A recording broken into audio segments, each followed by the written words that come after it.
But how has the journey been, the chronology of the BBI to this date that we are having the second day of the BBI appeal hearing at the Supreme Court? Let's look at that journey. 9th of March 2018, President Uhuru Kenyatta and ODM leader Raila Odinga shook hands at the steps of Harambee House. The gesture marking the birth of the BBI initiative, whose initiators said was meant to quell political divisions across the country, synonymous with every election cycle. The process of collecting views and condensing them into a bill was left to a 14-member task force led by the late Garissa Senator Yusuf Haji. The task force would then embark on a 2-year journey to collect views from Kenyans with a 9-point agenda on issues that needed to be addressed, handing over its findings to the principals. President Uhuru Kenyatta and ODM leader Raila Odinga on the 21st of October 2020 in Kisii County, an event that preceded the official launch of the report, which was done at a colorful ceremony held on the 26th of March 2020 at the Bomas of Kenya. Taifa letu tukufu, Kenya tunayoipenda. And on the 25th of November 2020, the BBI's signature collection drive was officially launched at the Kenyatta International Convention Center, targeting 1 million signatures as required by the Constitution to amend the Constitution under a popular initiative. Among its key proposals were the changes in the structure of the executive and legislature, with the creation of a premier and 2 deputies from a majority party in parliament, allowing cabinet secretaries and their deputies to be appointed from among legislators, creating 70 new electoral constituencies, an affirmative action formula seeking to solve the 2/3 gender rule quagmire, and creating an independent judiciary ombudsman.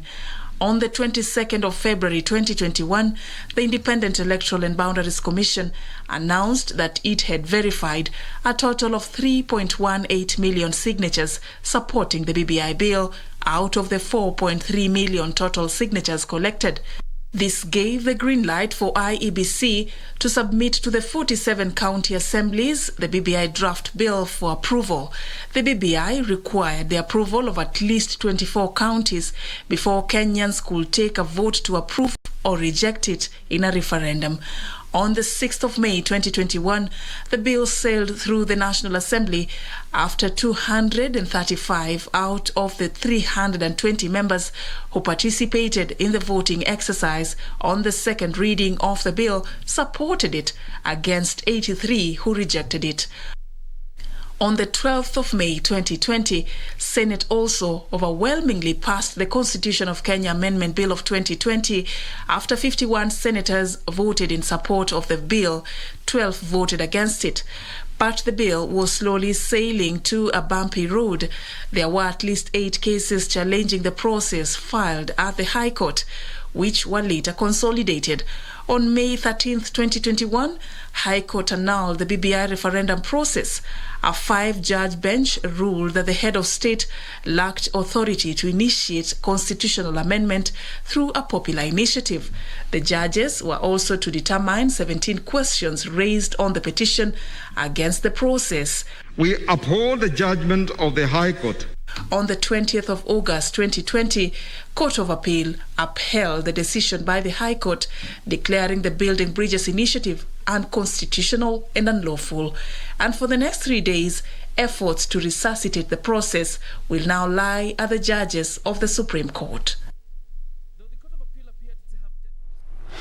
That has been the journey the BBI process took since the handshake at Harambee House after the 2017 general polls, and that gave birth to the BBI referendum bill that also was nullified by the High Court and nullified by the Court of Appeal. But yesterday was the first day. A lot of rulings made as the case was going on, including on time.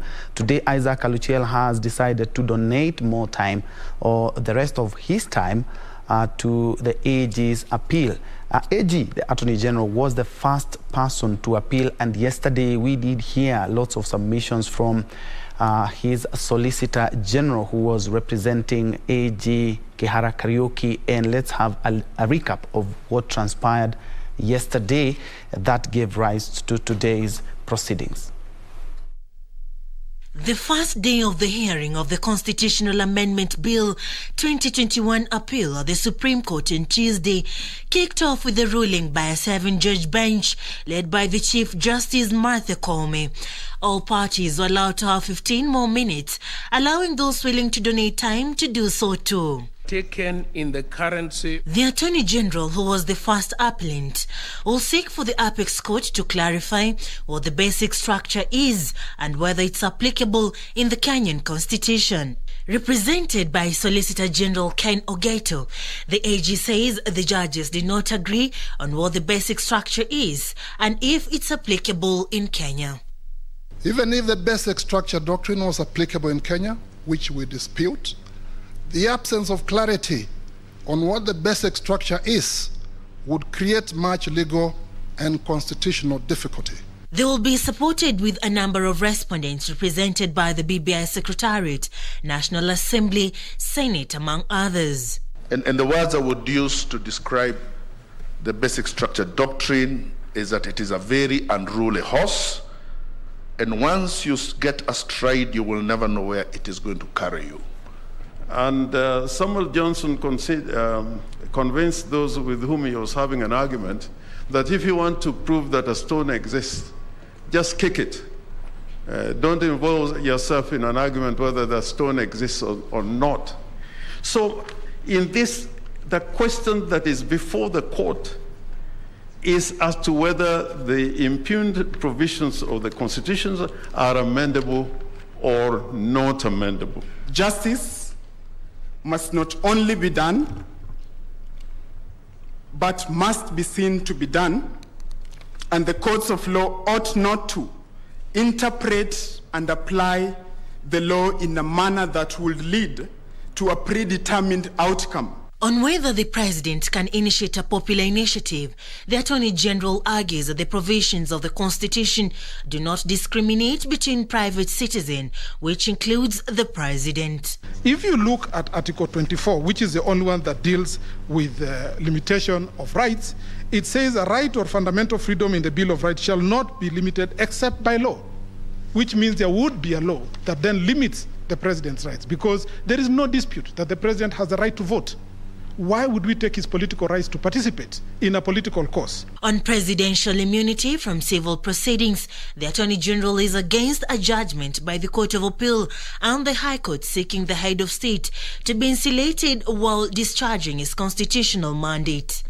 The appellants arguing that subjecting the president to civil proceedings amounts to compromising the security of the nation, as it will give enemies fodder to their action. The Independent Electoral and Boundaries Commission, IEBC, contesting the ruling that the Court of Appeal and High Court on unconstitutionality of statutory provisions and decisions in relation to the mandate and its quorum.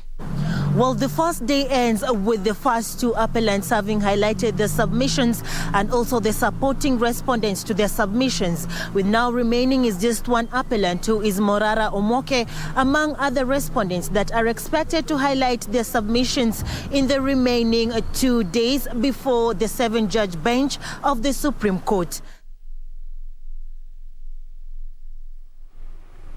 Yes, that is some of what transpired yesterday, and we have our reporter Sarafina Robi, who is also keeping a keen eye on today's proceedings. And just a matter of time before the 7-judge bench comes back, and a lot of Kenyans will be waiting to hear what directions they will be giving in regard to what they have talked about just moments ago before they have had that break. They had actually planned to break at about 11, but decided, because there are pertinent issues that have been brought to their attention by some of the submissions by the lawyers of the president earlier on, Kirago Kimani, and also in support of the AG's appeal. And what holds the key, if you have been following this case keenly, is the basic structure doctrine, which allows Can the constitution, is it cast in stone? Can it be amended? And if it can, to what extent? The people hold the power. Can they decide, yes, we need a referendum to change the basic structure? Can we have a referendum to insert 70 more constituencies, just like they had argued? The AG, through the Solicitor General, say that the judges did not agree on the basic structure and if it is applicable in Kenya. Looking at some of the constitution that Kenya borrowed heavily. A good example is the Indian one, of which the basic structure does not apply in that constitution, and they are basing some of the arguments on some of the constitutions that have been there and giving Article 1 of the Constitution that gives Kenyans the right to ensure that they can amend the Constitution through a referendum. A good example is the 7 constituencies which they claim that the courts failed to remember that or put into focus that Kenyans do have their constitutional rights through the IEBC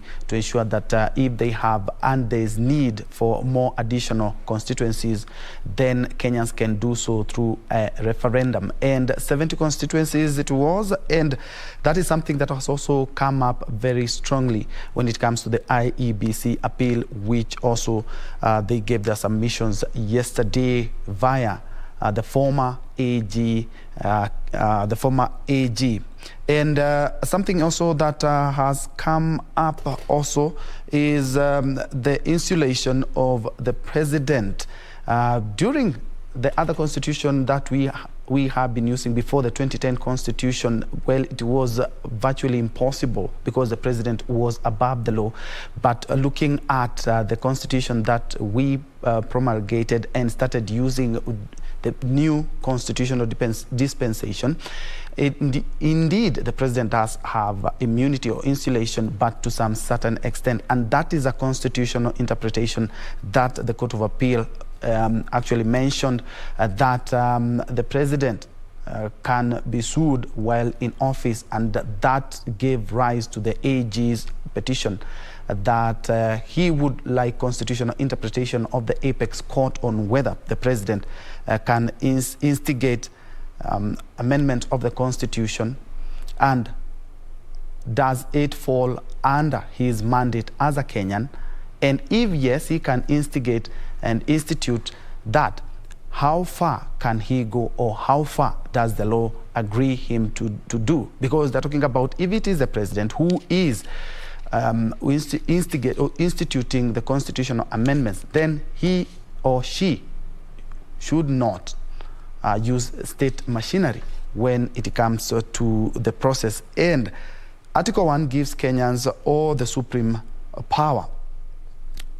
The Wanjiku gives a constitution, the power is given power by the constitution to start any constitutional amendments. So the question will be, what can be resuscitated in the BBI process? We know very well that we cannot conduct a referendum as we speak. President Uhuru Kenyatta did say that this is just a shelved program which could be resuscitated on a later platform. Another question would be whether IEBC and the 70 constituencies is mandate, did they overstep their mandate, and they have quorum when they were taking the 4-point-something million signatures that the BBI was able to gather. And the question is, another question would be, the 4-point-something million Kenyans who gave a nod so that we may have a referendum, what happens to the right of Kenyans? Because they were representing a much bigger face of Kenya, of 50 million Kenyans. Those are some of the pertinent issues that will be coming up. Of course, unfortunately, we are not having an advocate of the High Court here to help us delve into that matter a little bit heavier, but unfortunately, we had organized that, but he has been caught up by something. But other than that, we will be heading back to that court so that we may know exactly what will transpire in the petition. Because Something else I've remembered is by Isaac Aluchiel. He had asked for the court to have some judges recuse themselves during during a pre-trial conference but his appeal was thrown out, something that he has brought up. And if you look at your screen on my right, you can see that the judges are now coming back to the tent just outside the Supreme Court of Kenya so that they may continue with the morning session. In the afternoon, we also expecting a lot of respondents in that case. And something that also came up, the judges had to make a ruling on time. And some of the respondents and petitioners have decided to donate their time to lawyers representing the IEBC, the Attorney General, and also the BBI Secretariat. And as we can see, the judges are back. Let's first of all head back to the Supreme Court for more. Okay.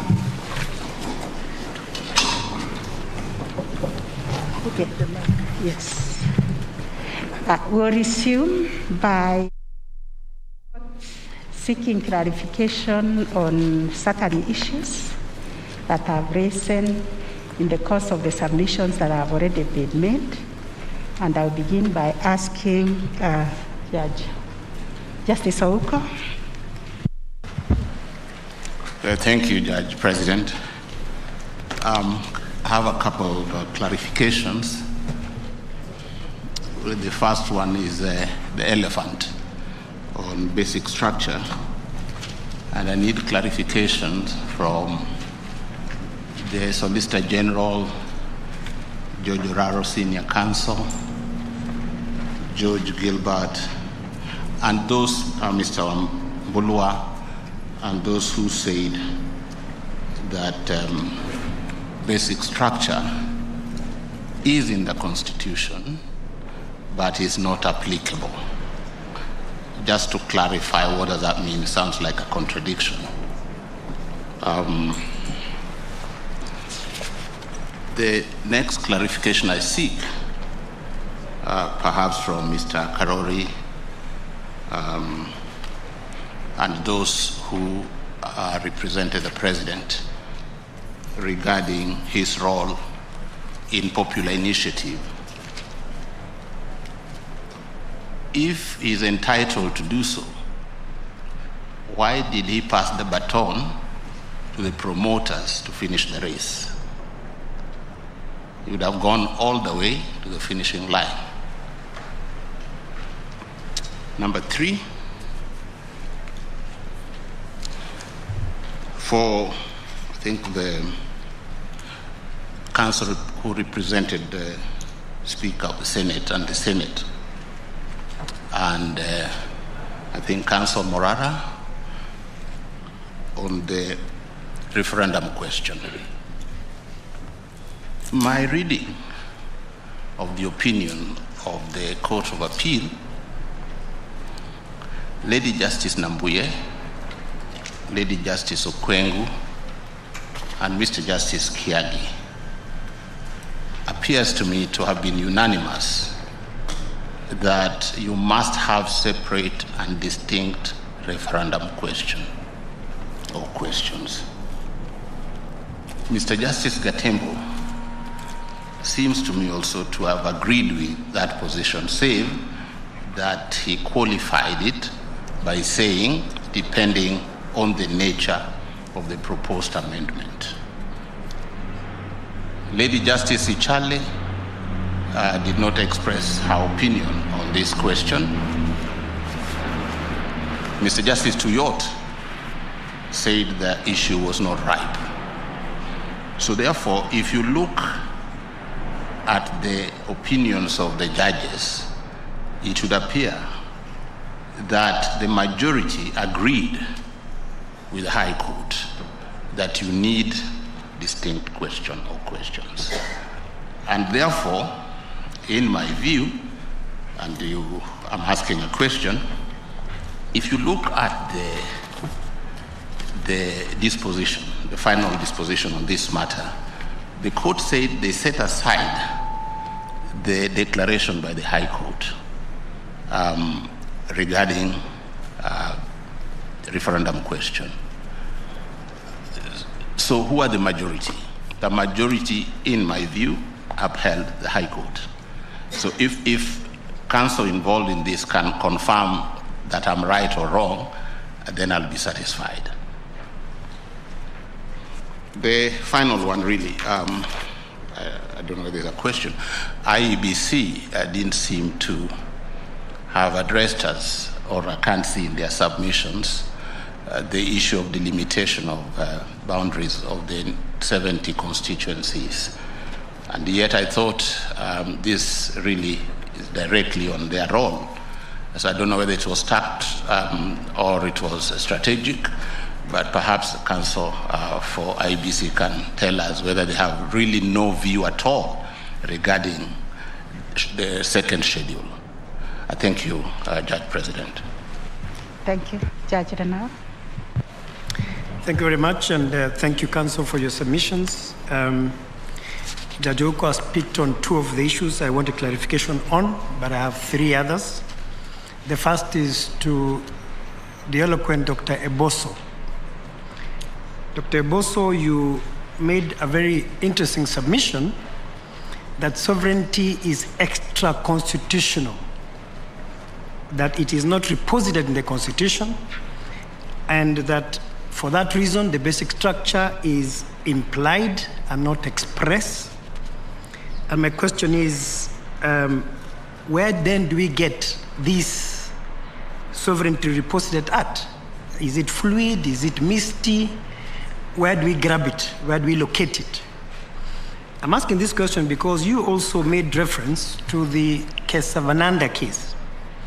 In that case, at paragraph 368, the court said, therefore, if any part of the Constitution was intended to be excluded from the operation of the power to amend, it would normally have found a place in or below Article 368, which is the amendment provision in the Indian Constitution. The court also said, then again, we find that when the people, through the Constituent Assembly, granted the power to amend, they made no reservation in favor of the people. The people completely withdrew from the process of amendment. So that if it is true, as you said, and Aluocher also said the same, that the people are sovereign, yet you are saying that sovereignty is extra-constitutional, what are you telling us? I need to understand that. The second question is to Mr. Kirago Kimani on the powers of the president to initiate a popular initiative. The question is there precedent elsewhere in your research where a president has initiated a popular initiative in a constitution similar to ours? And following Judge Oko's question, therefore, how far should he have gone? And if not, what is the issue there? And tied to that, there was controversy right through from the High Court whether the president of Kenya, in fact, initiated this popular initiative. Are you admitting that he did? Or what is your position regarding the particular event? Did President Uhuru Kenyatta initiate this popular initiative, or another entity post his own actions initiated the popular initiative? And to Isaac Aluocher, again, thank you for your submissions.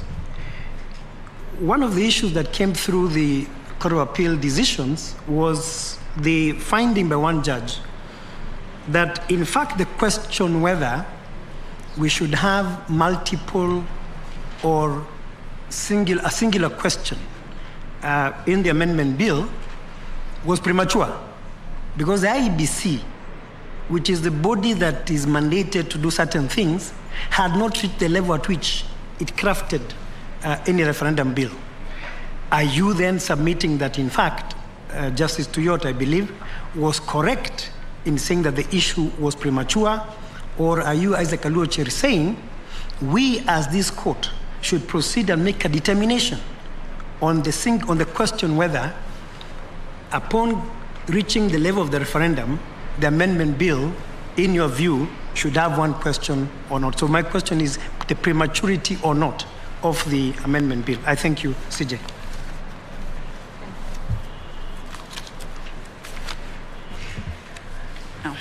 Thank you, CJ.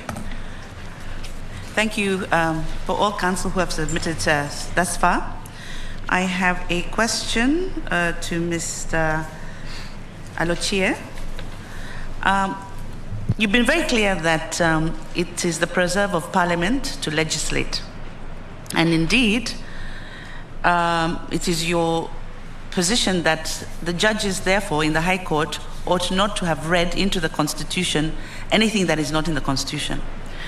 Yet, on the other hand, you've suggested to us that the bill that goes to the referendum ought to be in the format of separate bills, each having a different question. Looking at the Constitution on bills, Articles 109 to 114, from 255 to 257, there is no such detail. There is no such prescription of how the bill ought to look like.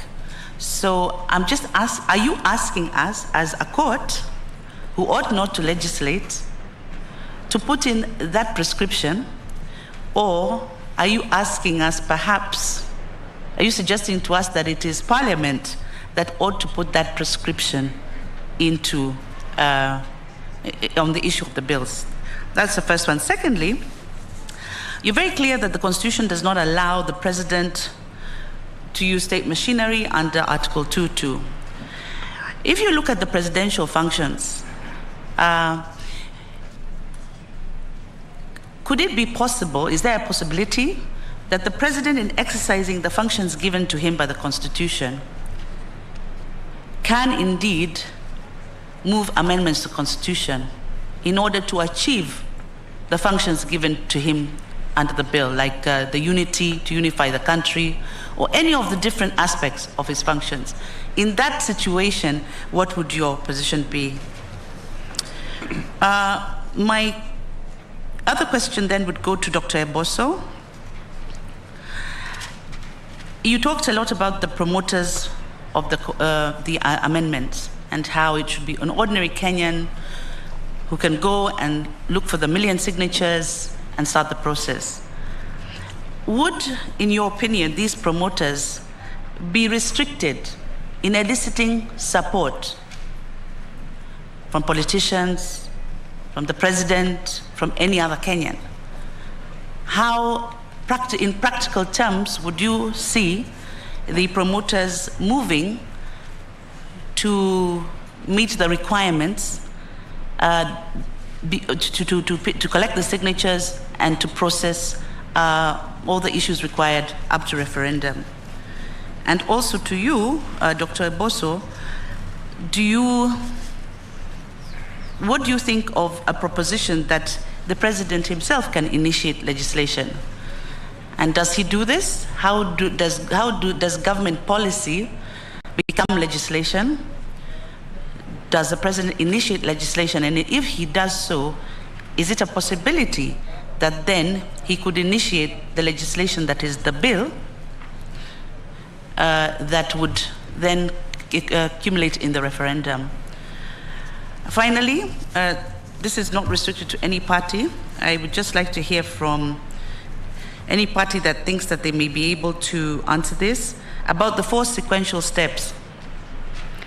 Are they expressly provided for in the Constitution? Are they implied, and where? That's all. Thank you. Thank you. Justice Wanjara.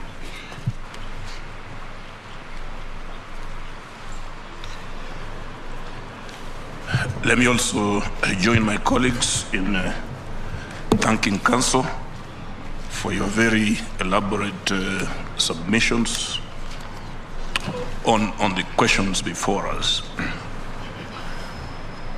This is directed to Mr. Karori and to a certain extent Mr. Oraro and also Gilbert.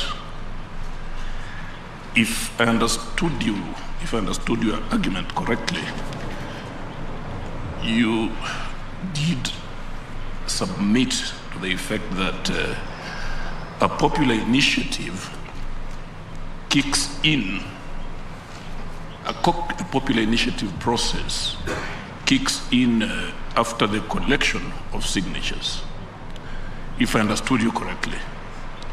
Now, if that be the case, if that be your submission, what is the basis of this argument? Because then you would have to tell us what is a popular initiative, what makes an initiative popular within the context of this provision, I think Article 257. So why would you say that the process then kicks in only after the collection of signatures? And then the next question, it touches again partly on what my brother Judge Oko asked regarding the basic structure, and this has detained the courts right from the High Court now up to the Supreme Court. Again, if I understood your submission correctly, again, this again goes to the three counsel. You are saying that when you look at our constitution, you can see a basic structure. In Article 255, that therein is a basic structure. What is inspiring that characterization? Why is it a basic structure? Why are you saying that the specific provisions to which you have referred, actually constitute the basic structure?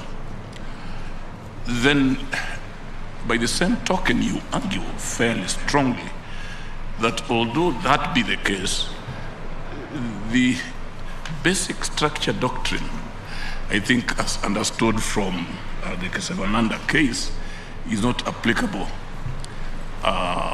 in Kenya.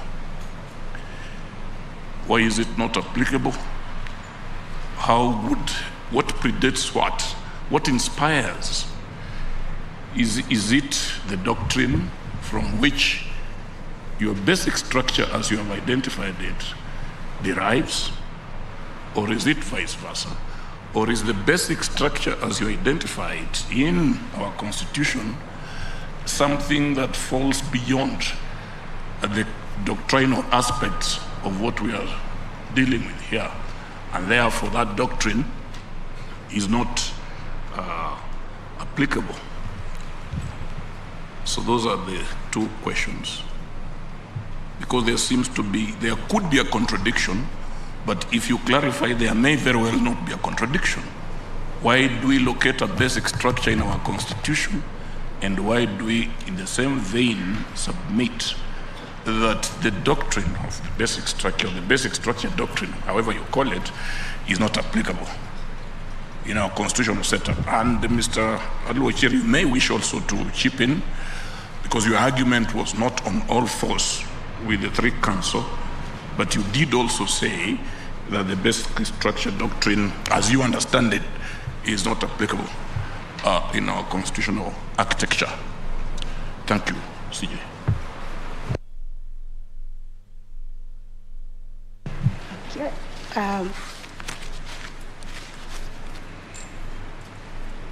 I would also like to seek a small clarification, just a little trajectory on this issue of the popular initiative.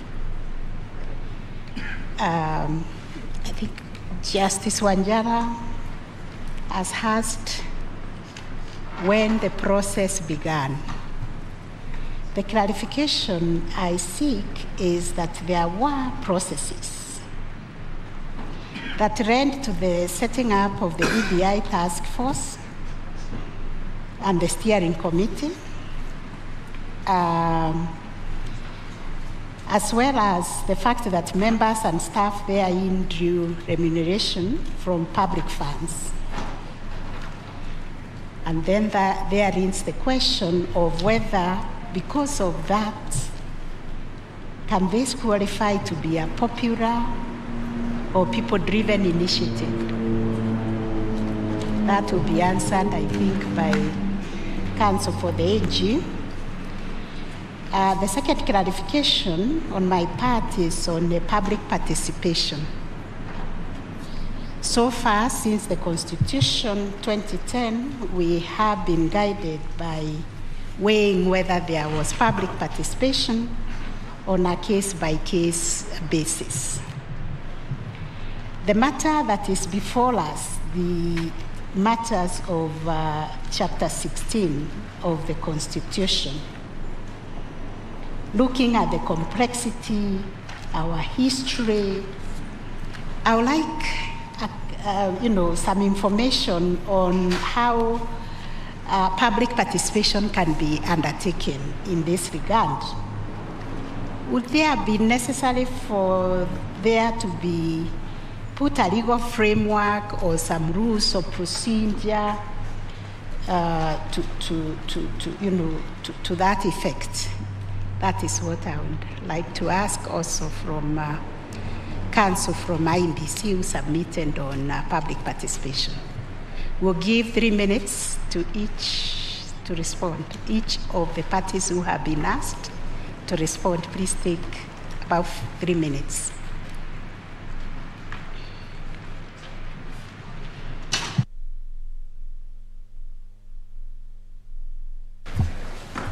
May it please the Court, Kirago Kimani for the 20th respondent. I'll try and deal with the questions from the two judges fairly quickly. But I think I'd like to give the context first. It must be borne in mind that the 20th respondent was not heard before the High Court. And the basis of the Court of Appeal decision was that once the Attorney General was disqualified, so to speak, from representing him, the court should have ensured, the High Court should have ensured he was served. Let's look at the questions now.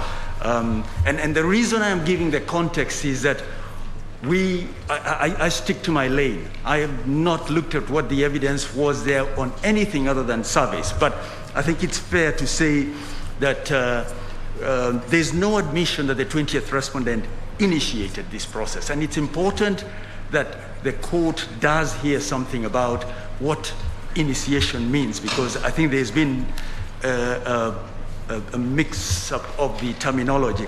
If he didn't initiate it, then there was nothing to pass on. There was no button to pass on.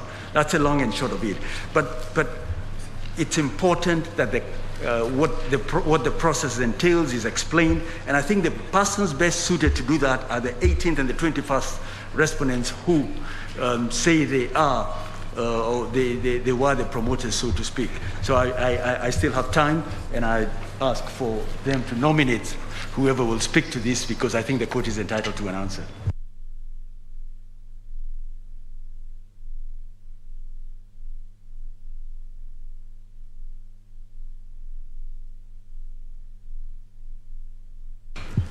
My ladies, my lords, I will answer that question, although I'll ask for some time later to make a few comments on the other issues that have been raised. The involvement of the President in this matter, I was trying to look through the Gazette notices. Unfortunately, I did not get it, but they're on record that there were two Gazette notices. One Gazette notice that set up what was the BBI task force, and a second Gazette notice that set up what was the BBI steering committee. And the words that are used in those Gazette notices asked both the task force and the steering committee to look into administrative, policy, statutory, and constitutional measures that may be taken in order to secure national unity. So first and foremost, it was not a direction towards recommending purely constitutional changes, but it was an invitation to consider whether there were constitutional changes that would be necessary if one was pursuing a measure towards uniting the country. And it is from both reports then that particular recommendations were made to say that, yes, there are constitutional amendments that we can make that would help in securing national unity. And the matter ended there after the President received both reports. It is the BBI National Secretariat that has described itself as an alliance of political actors that then took up and decided to pursue those constitutional amendments by way of a popular initiative. And therefore, the real promoters of the popular initiative then are the people who styled themselves as the BBI National Secretariat, who are the 21st respondent in this matter. Thank you. If I could go back to my Lord Justice Lenaola's question whether there's precedent in other jurisdictions. First, the starting point is that I could not, for the life of me, find anything that qualifies the president's right to do this for the reasons we gave earlier. But so therefore, I did not go out to look for this. But the Attorney General's submissions have actually given us examples, not of president, but political parties, political groupings. So when you do take time off to consider the submissions, the Attorney General has dealt with this at paragraphs 57 to 59 of their submissions. That's the first petitioner. And they've given the clearest example, which is Switzerland and what has happened, and it's nothing unusual.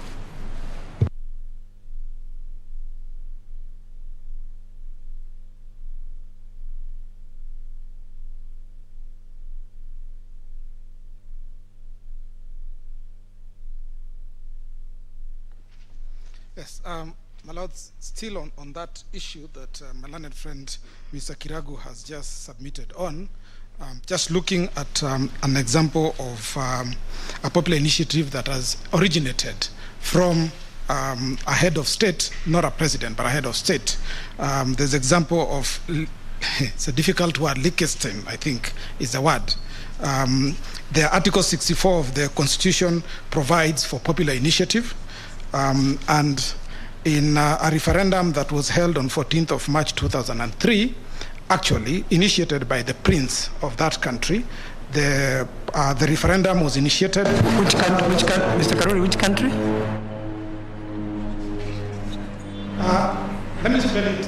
Yes. It's a difficult word to pronounce. Liechtenstein. Yeah, that country. My Lord,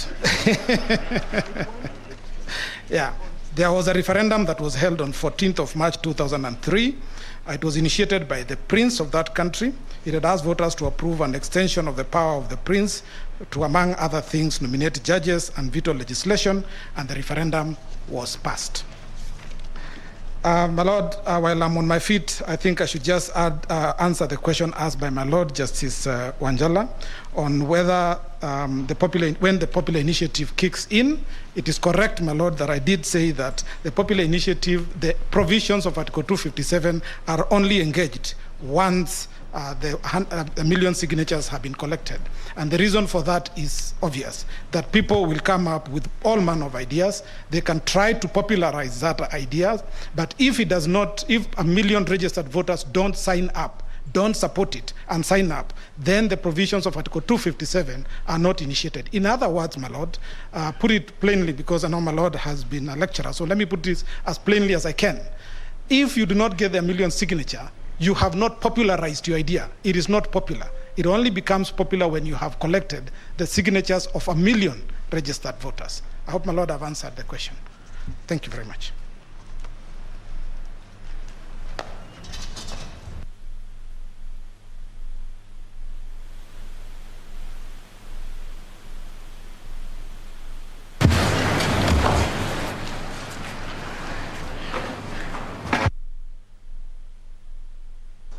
You raised a very important question on why we say the Constitution has a basic structure, but the basic structure doctrine does not apply.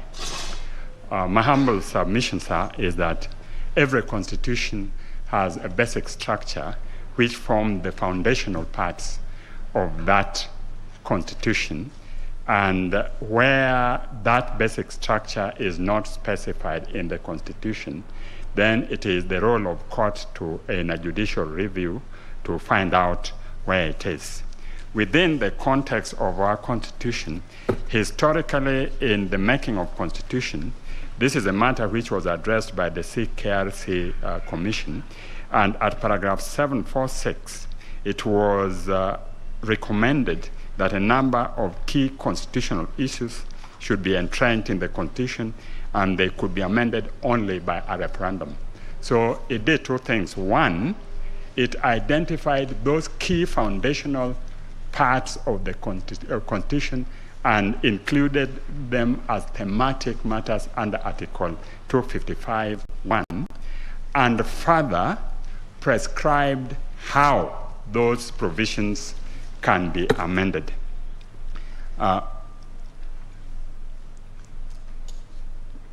Now, there was the question which was raised by my Lord Justice Ndung'u on whether what is the basis of the 4 sequential steps which were included in a decision by the High Court and the Court of Appeal.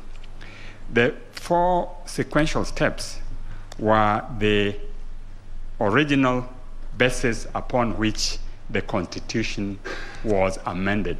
It is neither included in any legislation or constitution under the current framework, but it arises from an interesting constitutional theory, which Professor Albert talks of in his constitutional amendment and dismemberment. And this is what he says, that the theory of constitutional dismemberment suggests a default procedure to legitimate dismemberment. Here, when the Constitution is silent on the distinction between amendment and dismemberment, the deep constitutional transformation that dismemberment entails can be legitimated, with a few exceptions, only by at least the same similar configuration of constitutional making bodies that made the commitment that dismemberment later seeks to undo. So if, my time is up.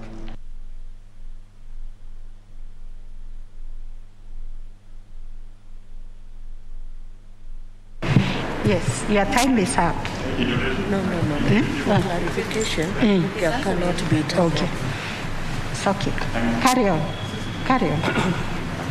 So if it is intended to amend the basic structure and the Constitution doesn't provide a means of doing that, then you have to revert to the original basis upon which the Constitution was made. And that is what the court was trying to do. But in our case, that has been prescribed under the Constitution. My Lady Chief Justice, if you wish me to address the issue of public participation under Chapter 16, which you raised, I can also address it. But I would like to defer to your directions on whether there's time to do it. Yes. Now, on public participation under Chapter 16, you begin on the basis that Article 1 reserves the people's right to directly participate in exercising their sovereign power. And under Chapter 16, Article 266(2) has expressly provided that in constitutional amendment, there has to be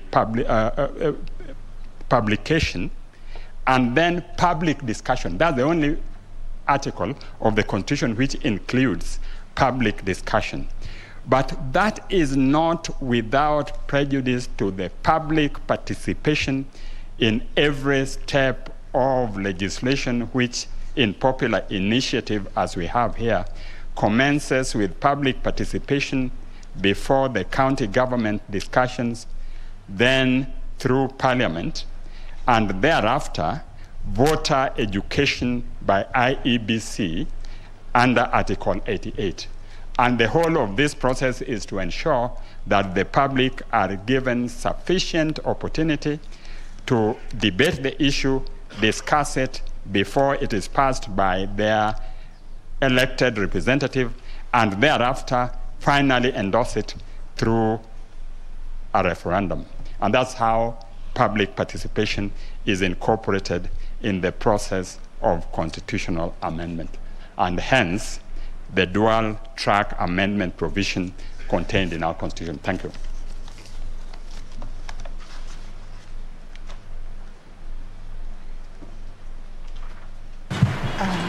Professor.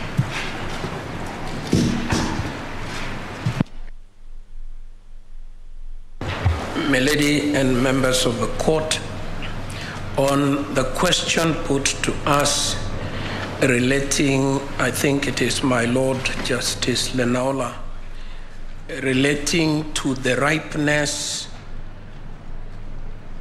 of the referendum question, our answer is a simple one, and we are in the very happy circumstances of relying wholly on what Tuyot J.A.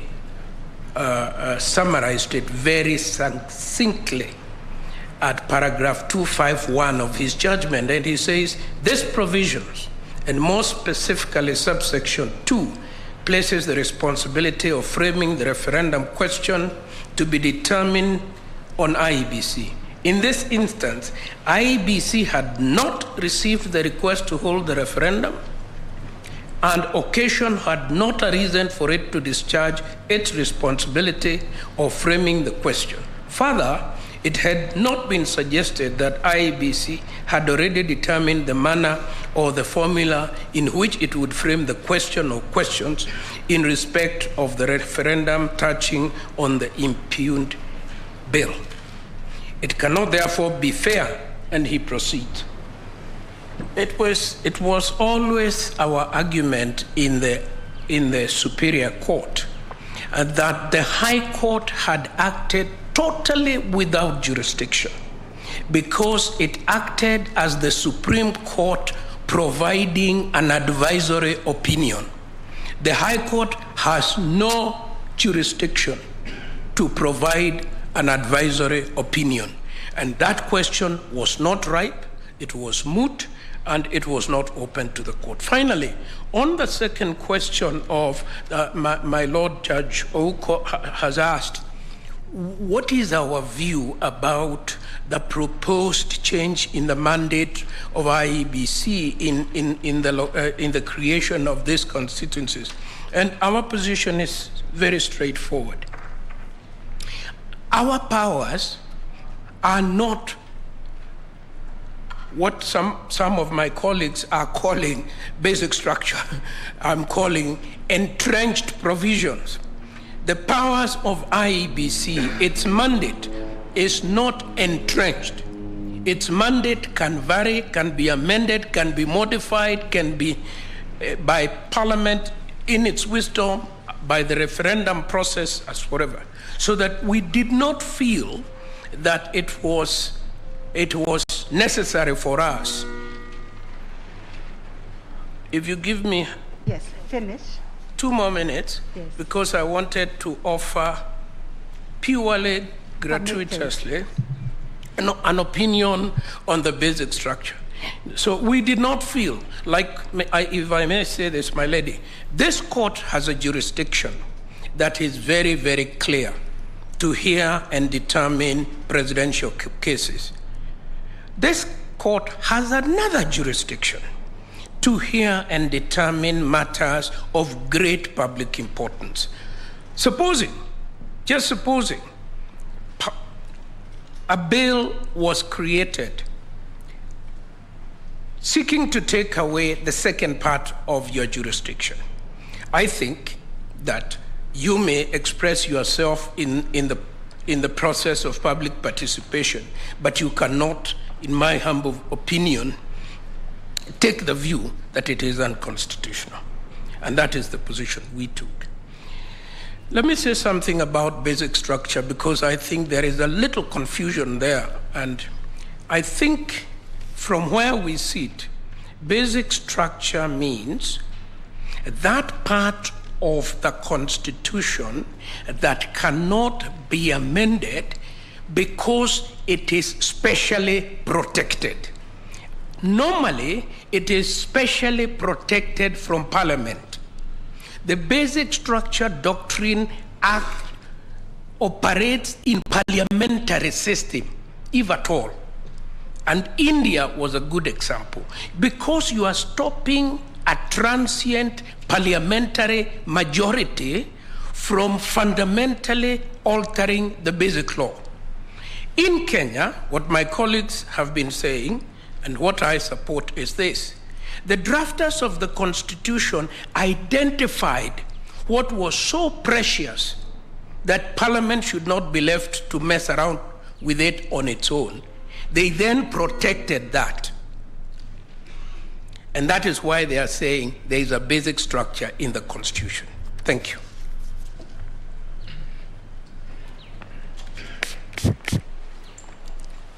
My Lady, the Chief Justice.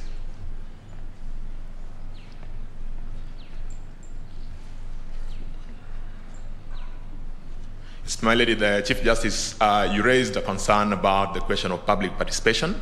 So first, I would want to associate myself with the submissions by learned Senior Counsel, Mr. George Oraro, but to add just from the perspective of IBC that there is a decision, a locus classicus from this court in the decision of BAT versus the CS Health, which then sets out the principles upon which public participation is supposed to be conducted. It is our submission, my lady, that that particular decision fits very well on all fours with the provisions of Article 257. And so that the question of public participation under Article 257 can be achieved in an incremental basis, so that 257.1 on the question of the promoters, the courts agree that there is a limited public participation for the promoters to know what the bill is about. Then at sabbatical, that is Article 257.6, when the bill is sent to the county assemblies, again, the courts agree that it is not for purposes of changing the content of the bill. It is for the county assembly to then get an opportunity to consider the bill. So again, at that point in time, there's public participation. 256.7, again, at the National Assembly, there's an opportunity for public participation at that national level. And then finally, there's an opportunity for public participation in the referendum. And in the referendum, my lady, it is our submission that the IBC will have a role under Article 88.4G of the Constitution, which speaks to voter education. Other words, explaining to the voters how the process is supposed to be conducted. So it's a continuum. I'm most obliged, my lady.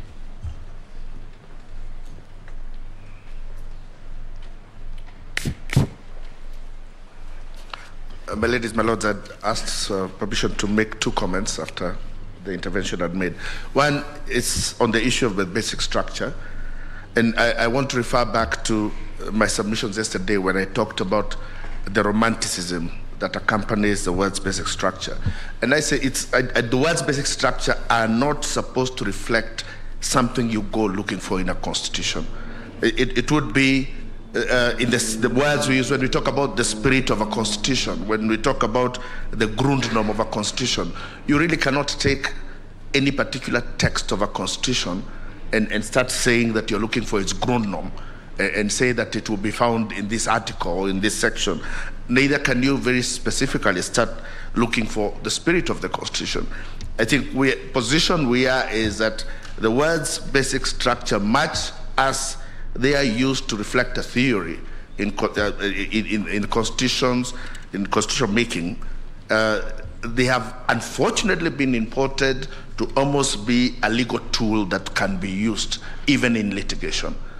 And I am saying that when you think about the word's basic structure, you must also think about whether you can give similar significance to the word Grundnorm and go looking for it, and whether you can give similar significance to the issue of the spirit of the Constitution, which is always talked about. But I have never seen any court specifically go looking for a spirit of the Constitution in any particular articles. On the issue of the referendum questions, my opinion is that there is always a mix-up when we talk about referendum as it is in the Elections Act and referendum as it is in Article 16. And there is a lot of mix-up between the referendum as you discussed the two. For instance, the phrase about framing the question is a very specific phrase that relates to a referendum that is conducted under the Elections Act. And it talks about an issue arising. The issue is taken to Parliament, which approves that the issue should be taken for referendum, and it talks then about IEBC framing the question that will represent that referendum, and for IEBC determining whether the issue to be resolved by referendum will be resolved in one question or in two questions. But if you go to chapter 16, when it comes to amendment, there is no issue of raising questions when it comes to chapter 16. And chapter 16 talks of taking the bill to a referendum.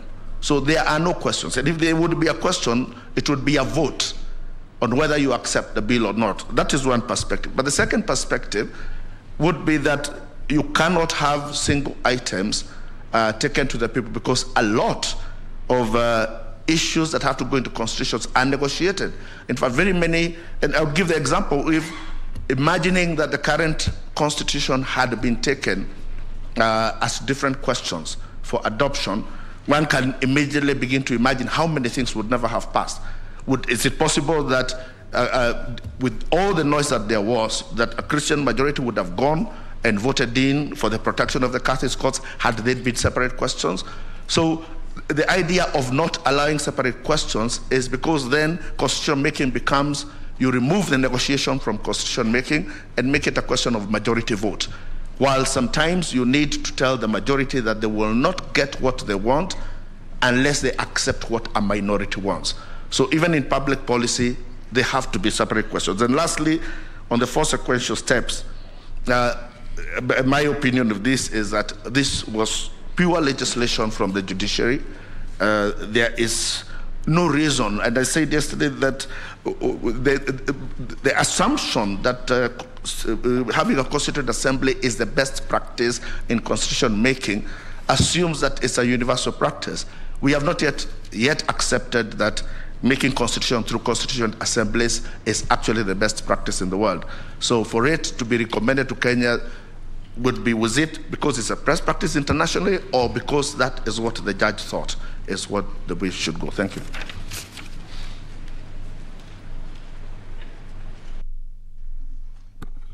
Your Lordships, so that I defend my position, first of all, I associate myself fully with all my seniors who have submitted on that line. But in regards to the issues that were raised, and specifically I'm one of the people whose names was mentioned, I would like to draw the court's attention to, there is an authority provided by Mr. Orara Moke in his submissions as paragraph 8, Supreme Court of India in the Reserve Bank of India versus PLS General Finance and Investments Company Limited, 1987. It says interpretation of the Constitution must depend on the text and the context. Now, you asked a very important question, why we think Kasavananda is not applicable in the current situation, and I'm going to point out that it does not match either the text and neither does it match the context.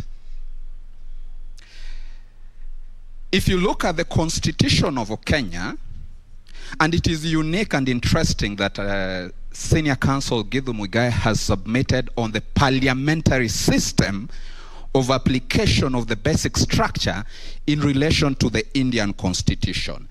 And yesterday I provided to this court that that is provided for under Article 368 of the Indian Constitution, which is the exact kind of parliamentary system that is predicted under Article 256 of the Kenyan Constitution. The Indian Constitution lacks in substance Article 255(1). The Indian Constitution does not have Article 255(1).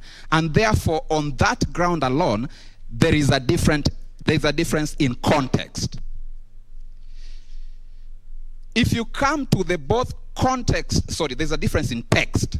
Now, if we come to context, which again marry with text, we find that the Kenyan Constitution, on a very distinctively different path with the Indian Constitution, introduces the referendum. The referendum is not a provision of the Indian Constitution in any way. Looking and considering that path of the referendum, it means the power has been thrown back to the sovereign, to the people.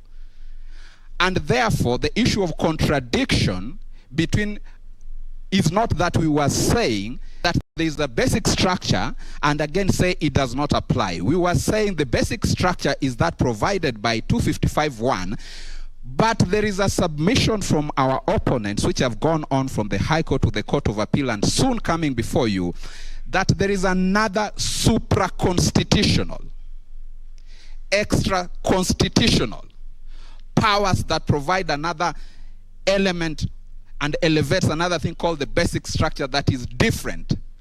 So we are saying that theoretical kind of basic structure does not exist because our constitution provides for that basic structure under 255(1), which gives the power to the people. And therefore, we submit that there is no contradiction at all. We have a basic structure. And that constitution has also confirmed the context, and the context was well expounded in Kivuitu, when Kivuitu, the case that we mentioned yesterday, said very well, and I repeat, we agree with the sentiment expressed by Rengera J, that an amendment that upsets the structure of the constitution could not be effected by parliament without involving the people. So the court realized that there's an amendment that can upset the structure of the constitution, but as long as the people are involved, you can still amend that. Just one line so that I sit down and rest in terms of the multiple questions or one question. It was my submission yesterday that that is, as far as I'm concerned, an immature matter before the court, because the IBC had not reached there. Therefore, if any court, best the High Court or the Court of Appeal, pronouncing itself on matters which were not yet ripe, maybe the courts will be sitting in another jurisdiction offering advisory opinion, rather than sitting on real matters of facts that should be determined. And even if the court again makes a pronunciation to confirm that, then the court will be, as currently constituted, is not a court that offers advisory opinions. I rest with that, Your Lordship. Thank you. I think we'll hear from Dr. Oganda. We are giving 3 minutes. I think something went wrong with our timer, so that we don't rehash what was said in the submissions, just to focus on the answer. Dr. Oboso. Sorry, Eboso, sorry. Thank you very much. I'll quickly go through. The 4 sequential steps are not expressed in the Constitution, but they are implied. My submissions to the Supreme Court, I have demonstrated how the popular initiative has public participation all through the process, right from starting from the collection of signatures. And in the collection of signatures, the person convincing 1 million people definitely is taking the views of these 1 million people, and they are saying, we support this. Constituent assemblies do not have to be named constituent assemblies. Constituent assemblies are any body that is elected for the purposes of amending or reconstituting a constitution. The county assemblies, therefore, being elected, and even the National Assembly being elected, conform into a constituent assembly when they are considering an amendment to the Constitution. And then, of course, we have a referendum. So the 4 steps, they may not be sequential, and they need not be sequential, but the 4 steps are implied within the Constitution. Can the President initiate legislation? Yes, he can propose legislation to Parliament, and there is a framework for that. I captured that in my submissions at the High Court, that I think the standing orders permit a cabinet proposal to be tabled in Parliament. Secondly, the President issues State of the Nation address every year and an address to Parliament. Through that, he'll be making proposals to Parliament on what to do, but the President cannot himself legislate. Same way, the proposal by the task forces under the President could have been made and taken up by anyone to pursue a popular initiative. The problem in this came from the fact that the national executive put resources now to support it through now the collection of signatures in terms of using state resources to collect signatures. And that's where the problem came in, that once the President proposes it, then it is up to anyone to take it up and use their own resources, do whatever they'll do as individuals to pursue it. Can the promoters are the promoters restricted to seek help from politicians? They may seek help from any other person that is not the state. A constitution defines the relationship between the state and the people. Anybody who is not the state would be considered the people, civil society, and so on and so forth. They could come together and move. Even political parties, to the extent that they are not part of the state, can do that. The problem comes in when state resources now are put into this, or it becomes a state project to amend the constitution, because the state is what is meant to be limited. The nature of sovereignty, really what you're asking is who is the people? Because the sovereignty is really, we've said the sovereignty belongs to the people, so it's the people who are sovereign. But what is the nature of sovereignty? Now, sovereignty is both under and extra constitutional, in the sense that it can be under, and when it is under the constitution, I think my time is up, but yesterday I had 1 minute left when I presented. I'd like that 1 minute now. I'm on the last question though. The nature of sovereignty is such that above the constitution, you cannot define sovereignty. You can only know that it exists. It's like the concept of God. You can only understand the God who's described in the Bible or in the books that we are given. But you can't know God beyond the books that you're given. So sovereignty in this state, we can understand who the people are under the constitution because they are defined. But above the constitution, we can only know that they are there. And they can manifest in a coup.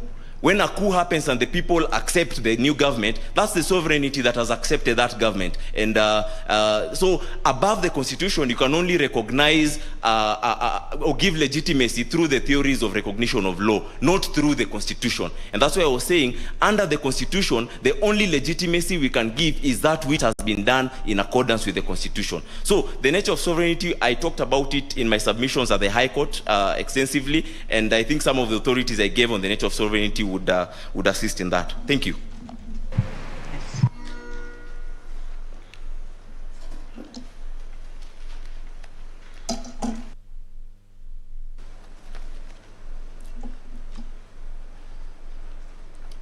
To Justice Lenaola, issue of multiple or singular questions in a bill, the rightness issue or premature and all that. What the Constitutional Kenya Amendment Bill 2020 was a bill which had several issues contained in it. And because a bill was already presented and we're dealing with the bill, that issue was not premature as such, because we're dealing with the bill. And therefore, because we're dealing with the bill, we have to consider what should be contained in that bill, and it is a consistent message in Chapter 16 that only a single issue can be contained in that bill, as it was a bill that was presented to the people of Kenya. I'll now move to Lady Justice Ndung'u. Whether or not we should have legislation in Parliament to legislate whether we have a single question in a bill. At this stage, because we were presented with a bill prior to any legislative arrangements on the matter having been put in place, I will suggest it is not necessary. It is a question of this court interpreting Chapter 16 in relation to the Constitution of Kenya Amendment Bill 2020. Chapter 16 is consistent with only a single question in a bill. We had at least 74 different questions in the Constitution of Kenya Amendment Bill. So therefore, this court should nullify that particular bill on that basis. It wasn't constitutional. It didn't comply in terms of consistency with the Constitution. A third question was whether, if the functions of the President include, for example, pursuing national unity, and in his opinion he felt that he needed to have the Constitution changed to aid him in the pursuit of national unity, would that be permissible? I will suggest that if you look at the Constitution as a whole, in a holistic manner as opposed to in a piecemeal manner, including Article 259, Article 159, including the spirit and purpose of the Constitution, I think we have in our Constitution all that we need. When we gave the President his functions concerning the things he's supposed to do, and we gave him this is the Constitution, these are the rules by which he should play at, that is more than sufficient. I think in this particular case, since that was the case before this court, I think the principals, meaning Uhuru Kenyatta and Raila Odinga, had additional purposes of pursuing. They wanted to change the executive. They wanted more space for more politicians. In their opinion, that would kind of quieten the tensions that we normally have every 5 years. That was the opinion.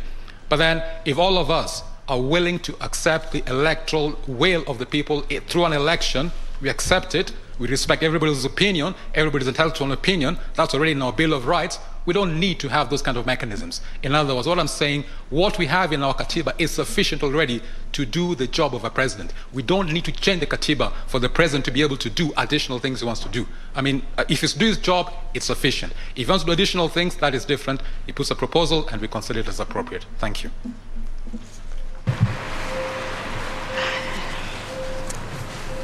Thank you very much. We will now move to the next segment of the hearing, and we'll start with the third appearance.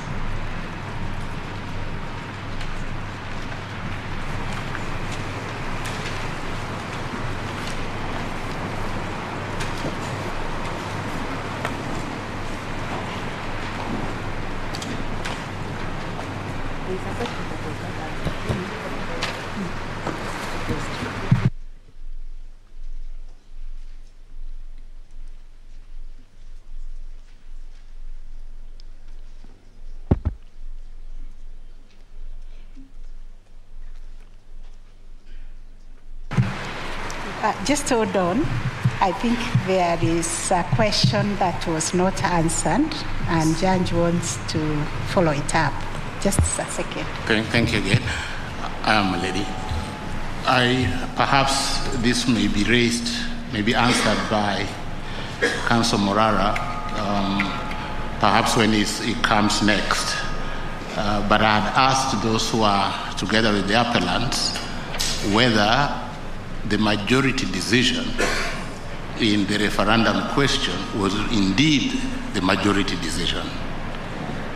I didn't get any answer. Perhaps we can hear from Mr. Morara, but I had intended it to go to those representing the appellants.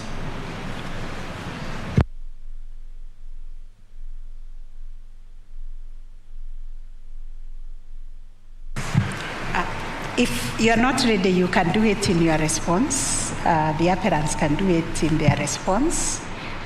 We can have this time now given to the third appellant. You have 1 hour, although I realized that you were donated some time, and I think the timekeepers know the time which was donated to you. If you need it, it will be given to you. My Lady the Chief Justice, the President of the Supreme Court, Honorable Justices of the Supreme Court, it's almost afternoon, good afternoon. My name is Topua Lesinko, and I appear together with Mr. Morara Omoke and Ms. Margaret Kamau and Mr. Justice Nyaga on behalf of the third appellant.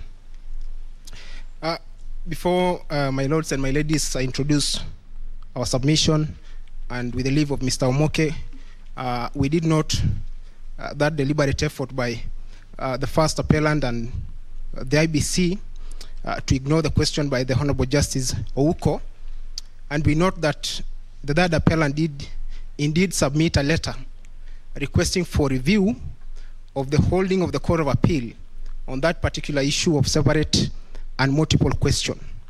And I think your position is really qualified by the finding of Justice Gatembu Kairu in paragraph 197, Roman 4, where he just said that I do support the separate and multiple questions, but subject to the proposed amendment.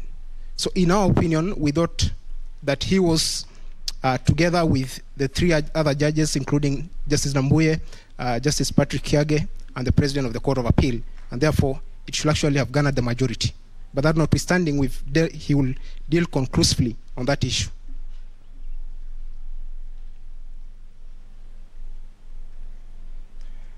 In the course of our submission, we shall be relying on our submissions file on the 6th December and dated 24th November 2021, and also volume 21 of our record of appeal dated 15th September 2021.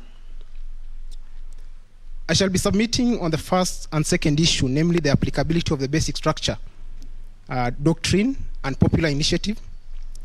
And just to flag this, I shall answer all these questions in the affirmative that indeed it applies. Also, towards the end of my presentation, I will attempt to provide a response to the various questions that have been asked. My colleague, Mr. Omoke, will be covering the following 4 issues: the constitutionality of the second schedule of the amendment bill, the place of public participation under Article 10, the issue of quorum of the Independent and Electoral Boundaries Commission, and whether Article 257.10 envisages a separate and distinct referendum question, though we filed this appeal reluctantly, noting that it was indeed an error by the honorable judges of the Court of Appeal. My ladies and my lords, today we appear before you to defend the Constitution of Kenya against a coup d'etat by the trustees, the political elites, who were bestowed with the solemn duty of protecting, preserving, and upholding the Constitution. At the end of every election year, the president is sworn into office, and I personally have never been present physically in those events, but if my mind serves me right, one of the things that is normally given is the People Charter, the Constitution, or what Professor Guy calls an imposition by the people on the political elite. At the end of the 5 years, the president is required to deliver that baby, the Constitution, back to the people, alive and kicking, not a dismembered or disfigured Constitution that lacks identity and its structure. Indeed, if I had the liberty to characterize the current proceedings before you, my lords and my ladies, I think I will name it the people versus the constituted powers. And we are going back to, I think, the eras that scholars like Professor Nabweze in 1984 in Presidentialism in Commonwealth Africa, Okoth Ogendo in his article Constitutional Without Constitutionalism, published I think in 1993. It was a book chapter widely available, where they were decrying the overarching power of the imperial presidency. So that is exactly where we find ourselves today. And I will just, before I delve into my submission, correct submission by Mr. George Gilbert, trying to distinguish the issue of the basic structure doctrine. Mr. George Gilbert actually attempted to distinguish the basic structure, and he did agree that the basic structure is applicable pursuant to Article 255 and the basic structure doctrine. And I am comfortable, either my lords, to use a basic structure and not the word doctrine. And I note actually the definition of the word doctrine as defined in the Oxford Learner's Dictionary is just a belief, a set of belief. You are not actually sanctioned or to use it mandatorily. You can actually ignore. But I'll argue towards the end of my submission that because of the issues of constitutionalism and what Professor Rosnai says, that we are in an era where executive powers are constrained, that even in the express requirements that amendment of the Constitution is limited, the same can be implied. It's my submission that our history, our text, and the context, and I know that your lordship, under Section 3 of the Supreme Court Act, and based on the concurring decision of Mutunga in advisory opinion number 2 on the Senate, he says that this honorable court has an elastic power to not only look at the context, but the history. And our history today is the amendments of 1966, for example, that did away with the Majimbo system, ultimately returned under Article 255 on devolution, and this is actually one of the ring-fenced provision. It's one, another thing is the issue of, for example, fair trials, which were germane in the President Moi and President Kenyatta, founding President Jomo Kenyatta era. So it's that history of amendment that the people wanted to undo. And at the beginning of the agitations for reform, especially in 1992, I note that there was a KANU review committee. And later, jumping to 1997, during the IPPG, the people actually coerced to say that we are not accepting the IPPG because we must be part. And I think ultimately it led to the People's Commission and the Mfungamano Initiative. And so the people wanted not only to have control of the content in the Constitution, they wanted also to have control over the process. And the process in this regard is popular initiative provided under Article 255 and 257. Therefore, the intention was very, very clear that they must not just be part of the menu, but they want to be present in that table where the Constitution is being promulgated or made, or in this case, because I do concede that the power of amendment on consequential issues was given to the constituted powers, but not on the substantive issues under Article 255. So, coming back to Mr. Gilbert, and maybe Senior Counsel Paul Mwangi, Attorney General, and George Gilbert, they discussed the origin of the basic structure to be an importation from Professor Conrad in Germany to India, and now mysteriously finds itself in the corridors of justice in Nairobi. And which actually I think Professor Rosnai, just after the High Court judgment was released in May 19, 2013, characterized it as a, just a minute.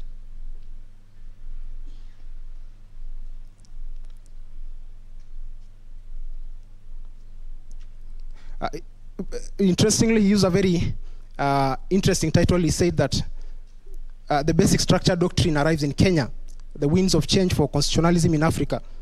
And that was barely 6 days after the High Court gave that judgment. And in our submission, we've argued that it's not a new concept. Justice Ringera in the Njoya vs. Republic case in 2004 alluded to this in detail and discussed the constituent power of the people. And I think the people also, under the commission, review commission, I think 2005, if you look at page 76 of that report, of the final report of the CKRC, there's a very interesting commentary that is provided of what will ultimately come to mutate to be Article 255. So there's a very important paragraph. The Attorney General has cited it. It's paragraph 7.26 of that report. And you could actually see that the whole issues, including supremacy of the Constitution, independence of the commissions, including the judiciary, issues relating to devolution, have been ring-fenced. And so for me, I think, and I do agree with the findings of the High Court, paragraph 471, providing that the foundational features form part of our basic structure. And the people have actually clearly outlined that under the CKRC report.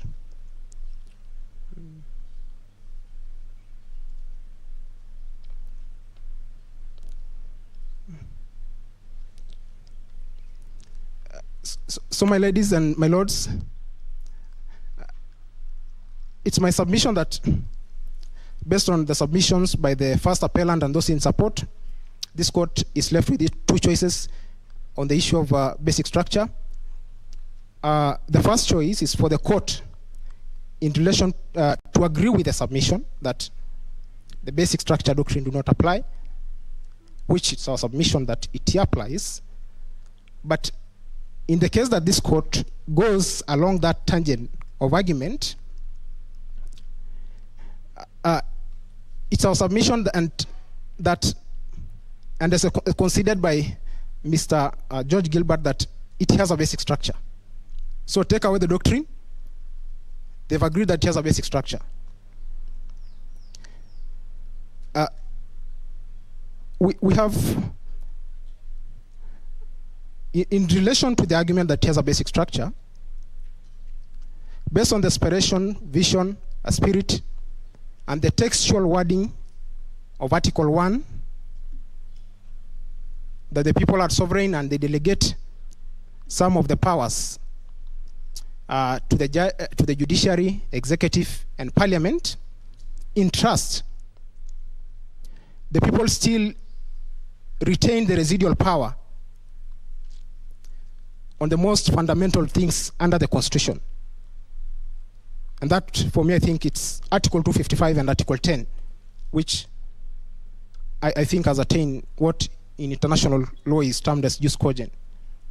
But equally, I'll add the Bill of Rights to that, which I think is very important. So, therefore, that even if you take the basic structure doctrine, the argument still stand, and the first appellant and those in support agree that it indeed has. And I will be highlighting that even in the High Court judgment, the Attorney General did in fact agree at some point that the basic structure doctrine applies. It's only that goals have been shifted, including even in the question of who the promoters were, which I'll be dealing later. But that still leave their case exposed. If your lordships and ladyships agree to the finding that it has a basic structure, which is a reflection of the aspiration and vision of the people, then the argument will be that Article 255, 256, 257 exist to limit amendment of the Constitution by constituted powers, not by the ordinary mwananchi. In that regard, I fault the first appellant submission and Mr. George Gilbert's submission again, to the effect that, and the wording they used was that the Court of Appeal, the Superior Court, misconstrued in finding that the Constitution limits the power of amendment. I don't think it limits. What they will have done, they will have continued and says it limits the amendment of the Constitution by the constitutional powers, and these include the president and any other state officer. That means that if this court was to arrive to a different conclusion that it was not the president who commenced the popular initiative, and which I don't think they have the leeway to do that, because the question presented to this court was whether the president can initiate the popular initiative and not who the promoter of the popular initiative was. That was done and dusted at the Court of Appeal and the High Court. And Mr. Wele for the BBI Secretariat yesterday tried to introduce that line of argument. I think it flies on the face of the rules of this court, because it was not part of what was submitted before you. And I think the most relevant things for them to have done is appeal on that factual issue. They never done. So the trajectory and line of argument that this court must adopt is whether the president can commence a popular initiative. There's no room for importing any other person to the equation. It's completely locked. And I do say that the High Court and the Court of Appeal did convince themselves beyond reasonable doubt that the Constitutional Amendment Bill 2020 had all manner of footprints of the president in it, including how the process was initiated after the handshake, and actually to comment that Dennis Waweru and Junet Mohammed only jumped to the ship later on. And coming to say now that the BBI Secretariat is kind of an organization trading under this name. And I do note that that was a ploy to be able to give it a connection to an entity defined under Article 138 of the Switzerland Constitution that allow political alliances to initiate a popular initiative. But that, in our context, it flies on the face of it. Article 257 is very clear on how the process begins, and there are late efforts to lump two state officer and a member of parliament, because I do understand that at that time, Mr. Waweru was actually serving as a chair of Ken Invest. And Mr. Junet Mohammed, on the other hand, is a member of parliament, an active member of parliament, who the constitution entitled to recourse to Article 256 to move any consequential legislation. And my lords, you note that the first appellant actually comes to this court not with clean hands. The constitution is barely 11 years old. Article 27.8 that gives the state the mandate to operationalize things like the two-third gender rule, the judiciary fund, the equalization fund is still pending.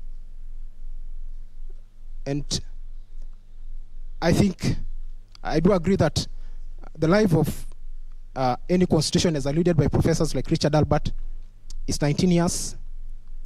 It's the right of every ordinary citizen to move that amendment. And as the High Court and the Court of Appeal has held, Wanjiku has a right. The Constitution doesn't limit. It only limits constituted powers. And I think that must be understood. And with that clarity, I don't think that the first appellant and those in support will have any problem in now saying, for me to reluctantly say that the basic structure doctrine, in the case of Kenya, because the High Court, for me, introduced a new line of thinking on the basic structure issue. Because if you look at the basic structure in India, it completely locks the room for amendment by parliament and actually introduces issues of unamendable and eternity clauses. At around, I think, paragraph 472 or thereabout of the High Court judgment, the 5 judges are very emphatic and clear that all 18 chapters of the constitutions are amendable, and therefore, to the extent that they follow the basic structure doctrine and its applicability in Kenya for locking out amendments, I think leaves them to have misconstrued that decision. Because our understanding, and that of the third appellant, is that the finding was all 18 chapters and the 6 schedules of the constitutions can be amended. And on the 4 sequence process in relation to that, I think it's actually, I can term it as expanded public participation. I don't think there is anything wrong with the Constituent Assembly. It's just a fancy name. When you walk out of this gate, maybe some 4 years ago, you'll find the Bunge la Wananchi. That could be a perfect description of what a Constituent Assembly, and those gentlemen out here are very vibrant in discussing day-to-day matters that are germane to our legislation and governance system. And so I don't, it's not some rocket science thing, like a collection of views. Your lordships and ladyship have articulated that while discussing public participation in the British American tobacco case. And to Justice George Odunga in the Robert Gakuru case have also extensively expounded what public participation is. And so for me, the 4 sequence process do not shock me in any way. It's some form of expanded public participation. And as I had intimated, Article 10, which provides those principles and values, is now very important to the operation of our system and governance.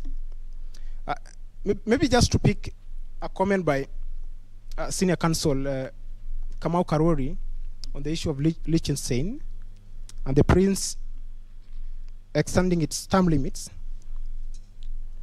To an extent, I see Liechtenstein not to be a good example because him alluding to a prince leads us to some monarchical side of system of governance.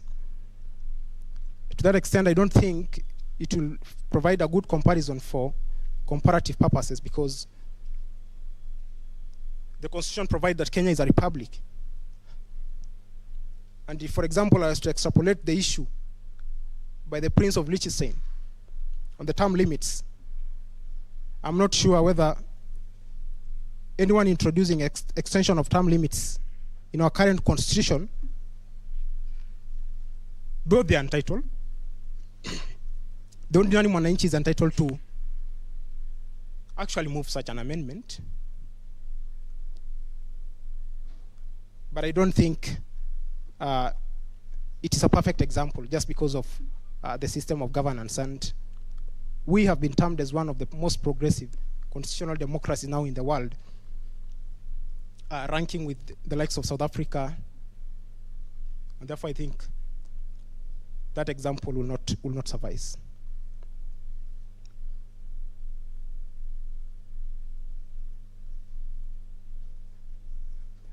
Just to touch something relating to the mandate of this court, while arriving at the verdict of this appeal before you. Earlier said that Article 259, Article 20 sub-Article 4, and to the extent, by extension, Section 3 of the Supreme Court Act, really outlines the interpretive theory of this court. Also, as in a gentleman by the name Miawa Maxwell does provide a good analysis of general theory of interpretation by the Supreme Court. And if I just quote,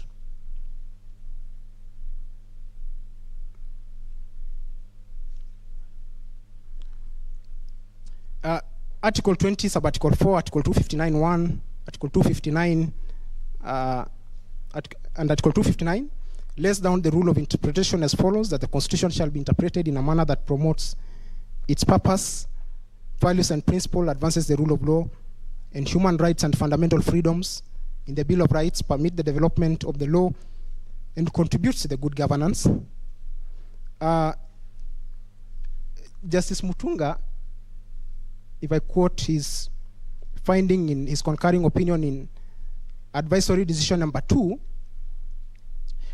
says that Section 3 of the Supreme Court Act confers broad powers and constitutional interpretation, allowing the court to make forays into the country history and cultures, to dig out the people's expression reflected in the text and spirit of the Constitution. So text and spirit of the Constitution. And Chief Justice William Mutunga further qualifies that these provisions grant the Supreme Court a near limitless and substantially elastic interpretive power. It allows the court to explore interpretive space in the country history and memory, and the history and memory that appeal to your lordships and ladyships is our history. After we got independence,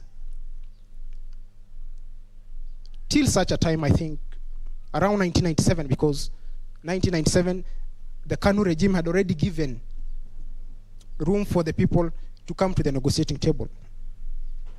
So I think that history, and I will refer you to the writings of Ben Abweze in Presidentialism in Commonwealth Africa, and a book written in 1984. I think the president of the LSK will mention, he has cited extensively in his submission. Abweze actually writes about Kenya in that book, and the question of hyper-amendability and the powers of the imperial presidency.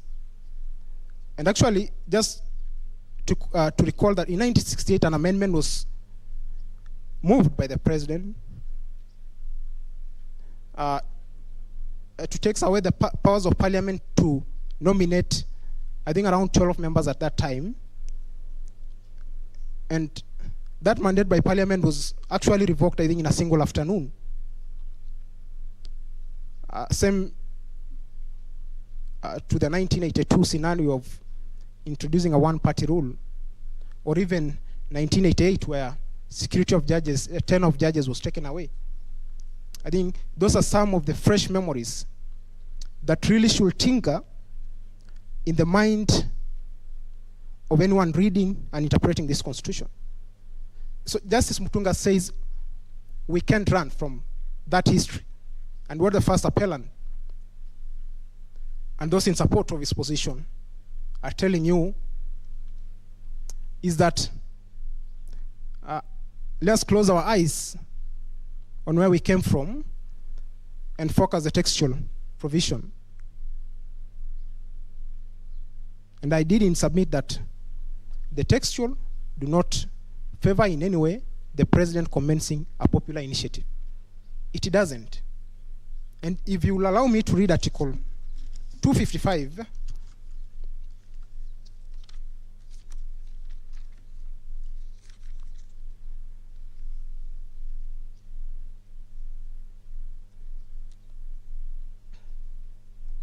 Article 255, and read together with Article 257, and this just serves to show that the text is very clear.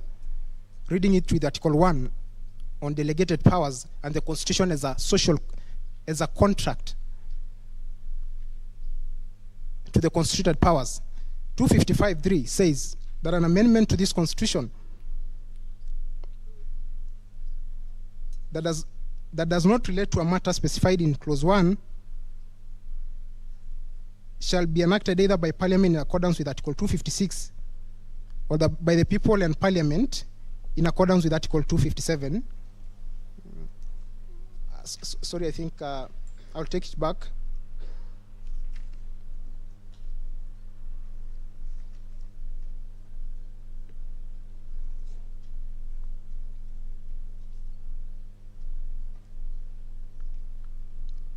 And that my finding is that the text of Article 255 is only a preserve of the people with Parliament.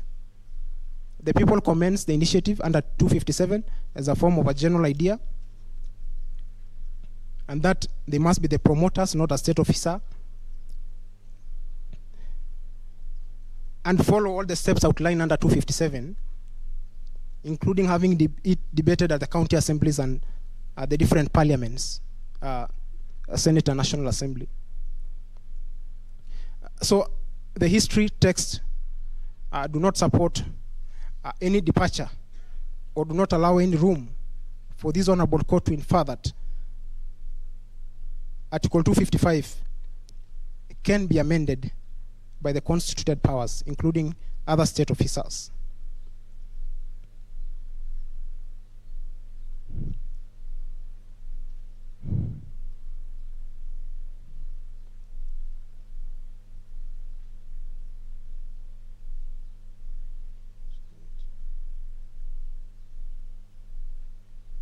And by extension, I will also refer your lordships and ladyship, the Supreme Court of India in Reserve Bank of India versus PLS General Finance and Investment Company Limited, the 1987 case, again reiterating the issue of interpretation of the Constitution. That interpretation again must depend on the text and context. This means that this court has to go beyond that textual provision of the Constitution in determining the applicability of the basic structure in Kenya. And also just to cite the finding by Justice Tuyot in page 876 of the Court of Appeal judgment. And Justice Tuyot articulates the issue of interpretation very clearly by stating that the history of the making of the current Constitution gives color to the text of the provisions of Chapter 16 on amendments. The history on hyper-amendments of the Independence Constitution and consolidation of power within the executive in Kenya is very relevant in providing context onto the interpretation of Article 255, 256, and 257 of the 2010 Constitution. And it's our submission that it had been submitted before the High Court and the Court of Appeal that Chapter 16 had retained its version in most of the drafts, either the Bomas draft, the Wako draft, revised harmonized draft, that shows that the intention of the people was very, very clear. And it has also almost been produced as a copy-paste under Chapter 16. The framers of the 2010 Constitution, which subsequently have been adopted by the people in the preamble saying that we the people had the overarching goal of undoing all those loopholes between period 1964 and 2010, when the Constitution was ultimately promulgated, that befallen the previous Constitution. And that actually takes me to the finding by Justice Lenaola, then the High Court judge in the Commission of Implementation of the Constitution versus National Assembly, a 2013 case, saying that the judges have a duty whenever the identity and architecture of the Constitution is under threat. Today, that problem again is before you, and following the dictum by the Honorable Judge, this Honorable Court has the duty to protect the architecture and design of our Constitution. And that duty is given to you by the people of Kenya under Article 1. And I just want to laud this, the whole judicial system, that despite the challenges they face in obedience to the court orders, which orders shall never be given in vain, I think post-2010, the judiciary has been one of the most reliable and the beacon of hope for the people of Kenya.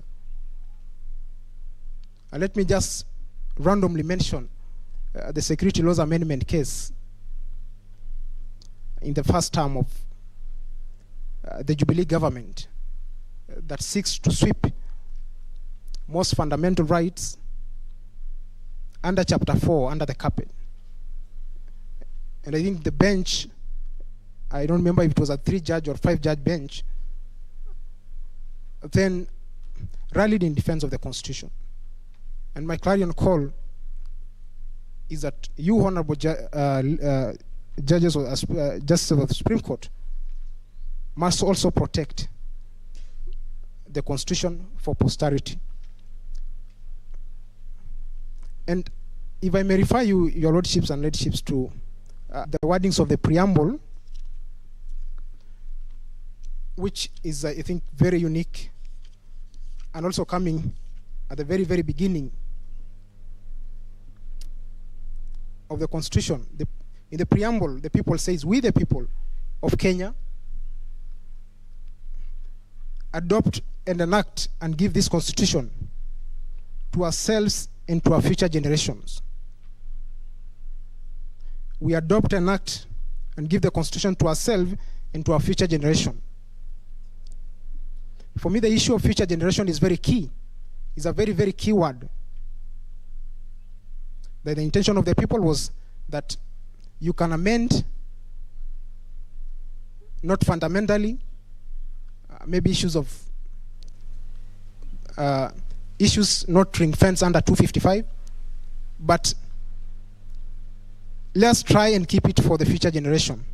The Constitution is 10 years old. If a child was 10 years old, I'm not sure if they're actually in a position to start actually eating things like getheri.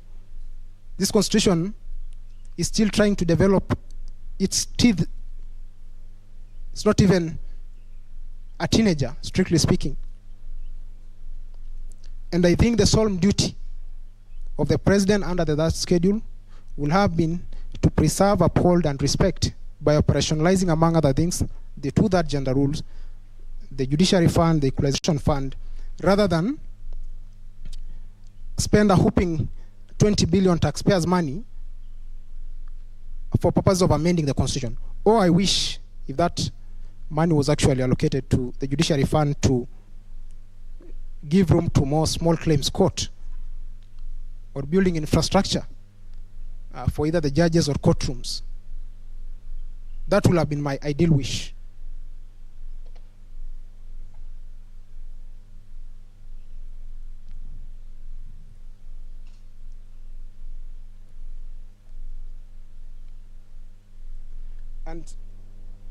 This court may get persuasion of the phrase "we the people" by saying, as in, it's also provided under the U.S. Constitution and the Indian Constitution.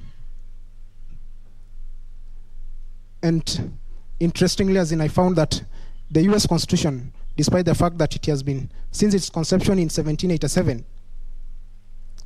235 years ago, the people have only amended 27 times. We in Kenya, the Constitution is 11 years old. We want to move a whopping 83 amendments in a record 2 years to make it worse in the middle of a pandemic, such that the review by the people and even the collation of views becomes an uphill task, and you just sneak the Constitution under the tunnel and purport to legitimize it by saying that, look, the only requirement for us is if it has the backing of 1 million voters supporting it. I think that is not what is intended. That is actually putting the cart before the horse. Because if we got it wrong at the promoters level, then it is null and void ab initio.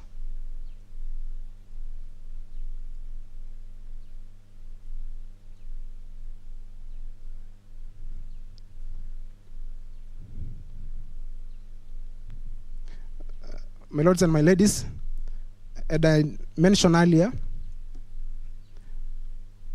Justice Ringera did infer the sanctity of a basic structure in a constitution, in the independence constitution.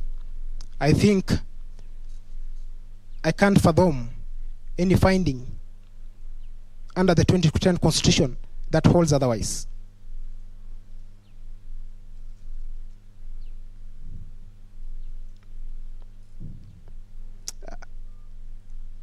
Just as a response to Senior Counsel Paul Mwangi, the basic structure is an unruly horse. And actually George Gilbert, to an extent, saying that the Superior Court did fail in not indicating what the basic structure is. And I'll direct him to paragraph 471 under F, where the judges clearly outline what the basic structure is. So I think it is unfair to fault what is actually provided in the judgment of the court. And they go on and say it's all those features that are foundational, so important to our nation. And to an extent, they also mention things like supremacy of the Constitution and sovereignty. I do agree it's not a close list. The articulation of what was the basic structure was not closed. But I think it's unfair to say that the High Court darted all over the place in trying to say what the basic structure was. And to Senior Counsel Paul Mwangi, I don't think the basic structure is an unruly horse in the case of Kenya. As I had said, the basic structure as interpreted by the Superior Court judges departs from what the basic structure in the Kesavananda case is. Mainly because, unlike India, which do not allow room for amendment, our basic structure provides room for amendment by the constituent.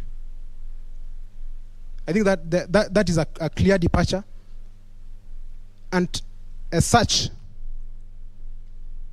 having identified then what the basic structure is under 255, I don't think then the issue of unruly horse should arise, because I understand the unruly horse as a phrase originating from Justice Ringera in the Christ of All Nations case was Apollo Insurance Company.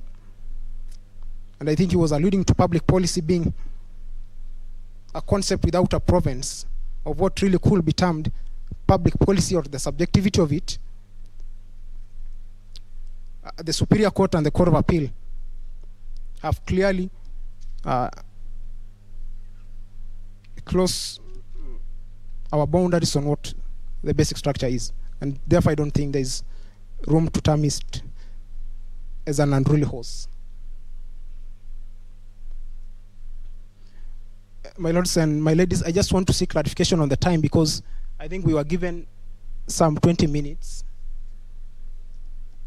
You have already taken them. If you watch the clock, you were given 1 hour, 18 minutes. Now you are remaining 35 minutes. I think I'll just close by very fast outline, submitting on the popular initiative.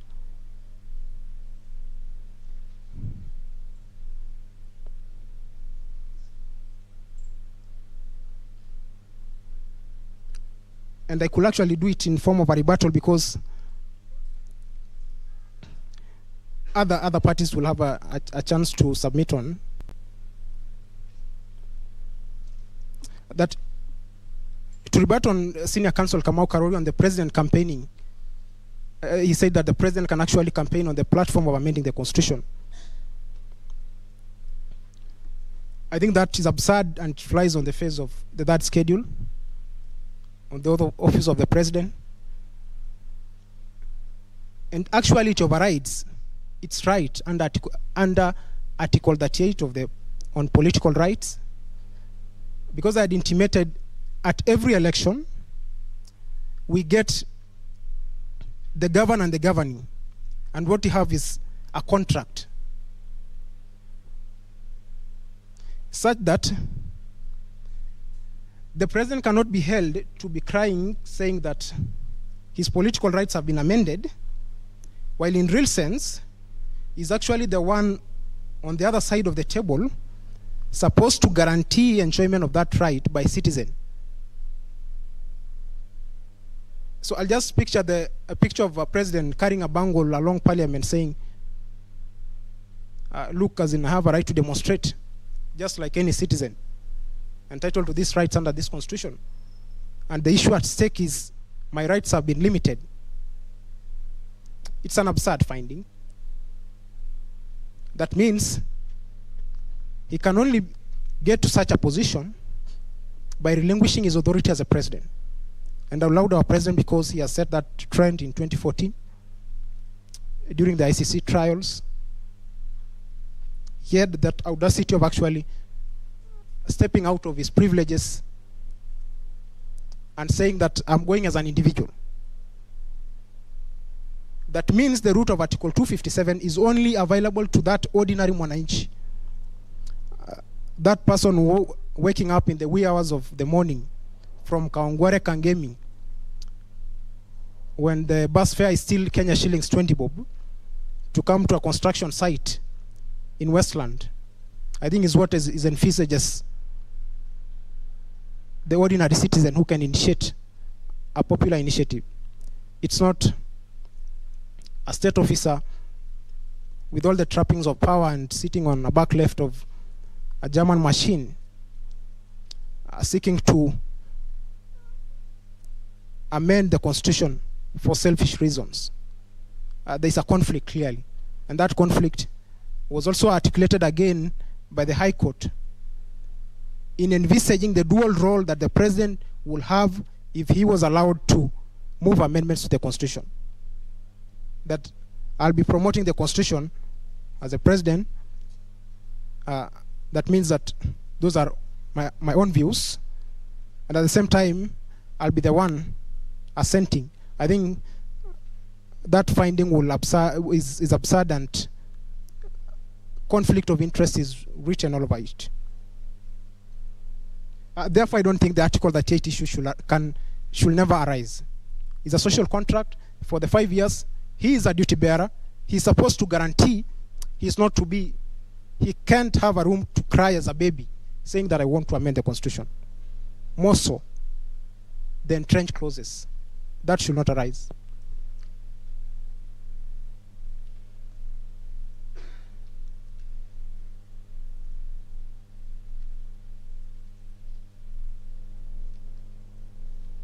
Mr. Moke will rebut the issue of referendum question. We have extensively submitted on that in our submission, and quite interestingly, the IBC, which was supposed to respond, just slap us with the argument of the doctrine of ripeness I think Mr. Morara will debunk that. On Professor Githu Muigai comments on IBC powers, I think it can be varied. But again, Article 255 protects IBC and all other independent commissions under Chapter 15 whenever there is independence is at risk. So I think that must be taken with caution, because I believe IBC is also one of the commissions under Chapter 15.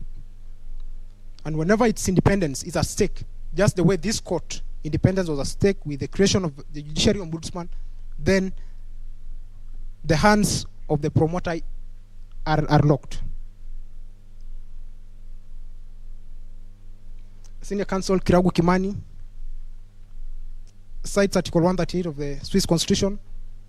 No evidence has adduced whatsoever showing that a president or any other state officer can actually move amendments.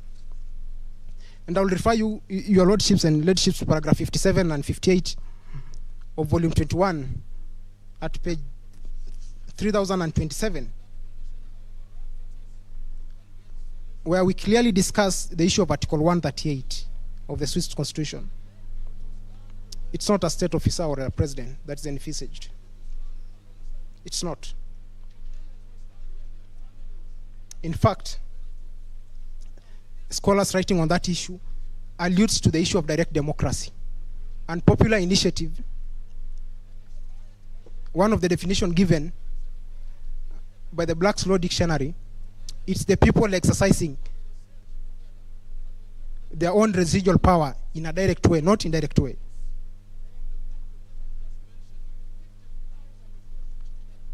And paragraph 58 of volume 21, we say that according to Article 138 of the Swiss Constitution, all popular initiatives are driven by ordinary citizens as a form of direct democracy.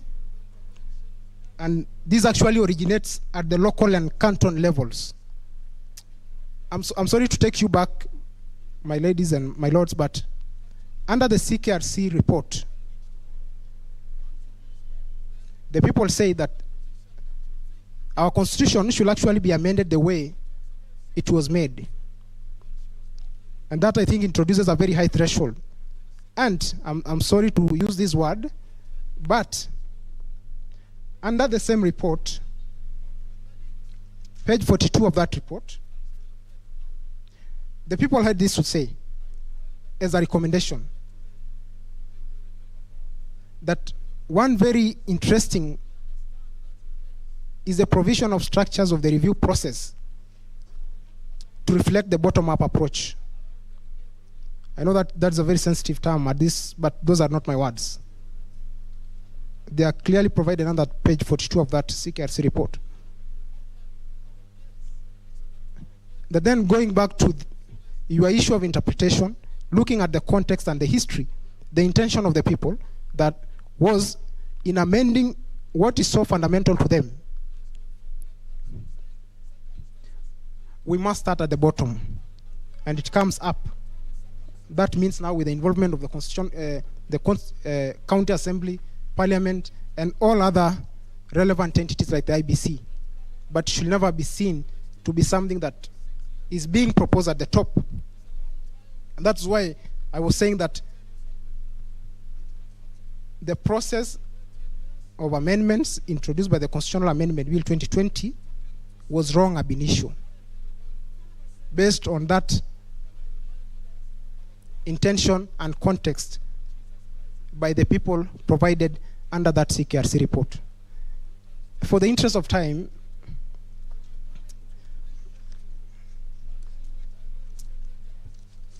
and for the sake of my senior Mr. Morara, I just want to say that the post the 1997 IPG, where the people actually agitated for the People Review Commission, you can deduce that the people were so much concerned with the process and procedure of amendment of the Constitution and the content of the Constitution. Process referring to the popular initiative, parliamentary initiative, and content referring to what I can term as entrenched clauses. So I think that must really be considered. I've referred you, my ladies and my lords, to the Black Law Dictionary of meaning of popular initiative.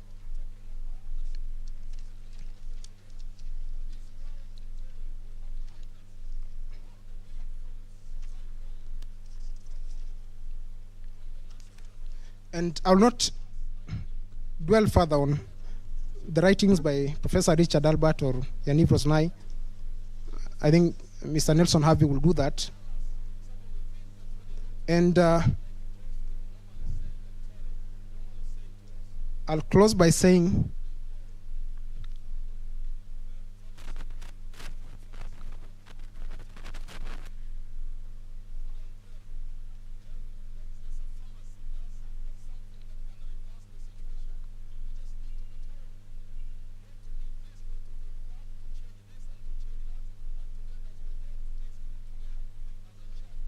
that my clarion call to the first appellant and those in support is for them to end the hostilities against the Constitution. Though we recognize them as prisoners of war based on the findings of the High Court and the Court of Appeal, and that us on the other side will be willing to make peace with them and preserve and uphold the Constitution of Kenya. For the interest of time, let me yield the floor to Mr. Omoke.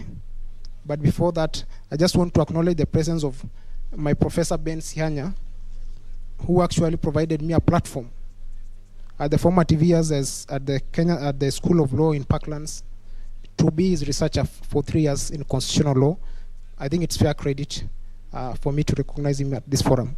So I would like to yield the floor to Mr. Morara.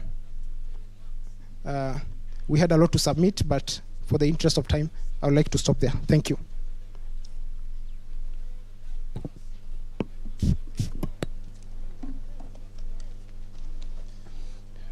Honorable Justice of the Supreme Court, I'm very honored to appear before you today. Thank you for the opportunity to hear our arguments. I'll begin with the issue of quorum. When I was filing my petition before, my name is Morara Omoke, I forgot to say that. Morara Omoke, the third appellant, and I was also the petitioner in E416 before the High Court and the 76th respondent before the Court of Appeal. Before I filed my petition at the High Court, I read very carefully the decisions that were surrounding questions on quorum of the IEBC. And in my mind, there was no problem with what I found and what I was seeking the court to find.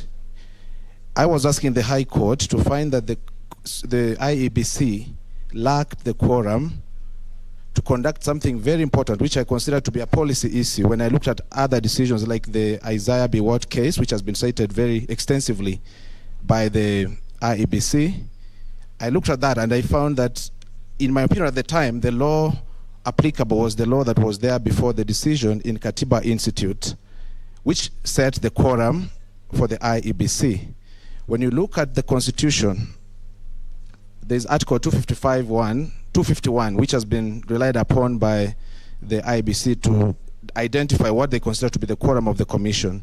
And I would like the Supreme Court to distinguish between quorum and composition, because what we have in the Article 251 is the composition, the minimum number of commissioners required to be properly constituted, which is 3. But quorum is a different question. It's about the functionality, the day-to-day operation of a commission and decision-making. You cannot ignore quorum, because if we say that we operate without quorum, then that would be very dangerous. And we know the role that the IEBC plays in our country. It's basically something that goes to the core, to the stability of our nation. The elections, we cannot have a commission that does not have quorum. When we say, if we go by the argument of Professor Moigai, then we are suggesting that quorum in that case would be 100% for the 3 commissioners. If we operate with a commission of 3 commissioners and we are conducting an election, very, very sensitive, and something happened to one of the commissioners, what would have happened if we were conducting an election? what should happen at all times is that the court should not entertain a situation where the commission is not properly constituted. It should come out very clear that at all times the commission should, as much as possible, be at full capacity. Because for the IBC, we must also ensure that the composition also reflects the diversity of our people. It's not something where we could appoint 2-3 Kenyans and we assume that it balances the entire republic. I'll move to give an example. If we operated, going by Professor Moigai's argument that if there's a repeal in the case as he suggested, that we would have no law. Let's take an example. If we had an amendment to the tax code, repealing the current tax rates and providing higher tax rates, and that was challenged at the courts and found to be unconstitutional. Can we actually argue that then we would be in a country where we do not pay taxes until the parliament enacts laws providing for the previous tax rates? That argument would not be good public policy. I move on to the next question on the composition, the second schedule to the Constitutional Amendment Bill of 2020. To me, that was very straightforward. I did mention it in my High Court petition, but I did not consider it to be a very complicated question, and I would ask the court to easily find that under Article 89, already there's a provision for how to delimit boundaries, and the timelines are provided within a duration of 8 to 12 years. That has not been done, so there was no mandate for the BBI, the Building Bridges Initiative, to do that particular responsibility on behalf of the IBC. I move then to the question of public participation. A lot was said in the High Court and before the Court of Appeal. That may not have been highlighted before you, but in a very short summary, what was found is that the promoters, who we argued then was the president, did not comply with the procedures set out in the Constitution in terms of public participation. It's very straightforward. What happened is that initially they went around the country, views were collected, that's all okay.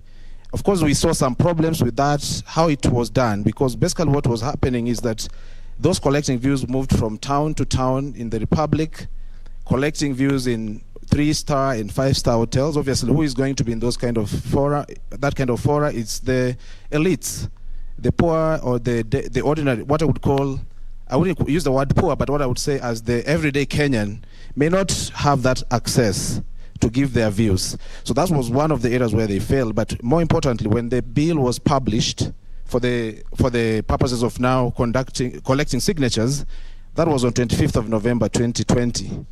And the signatures were collected from the next day, under 12 hours. So there was not opportunity to educate the public on what was contained in the bill.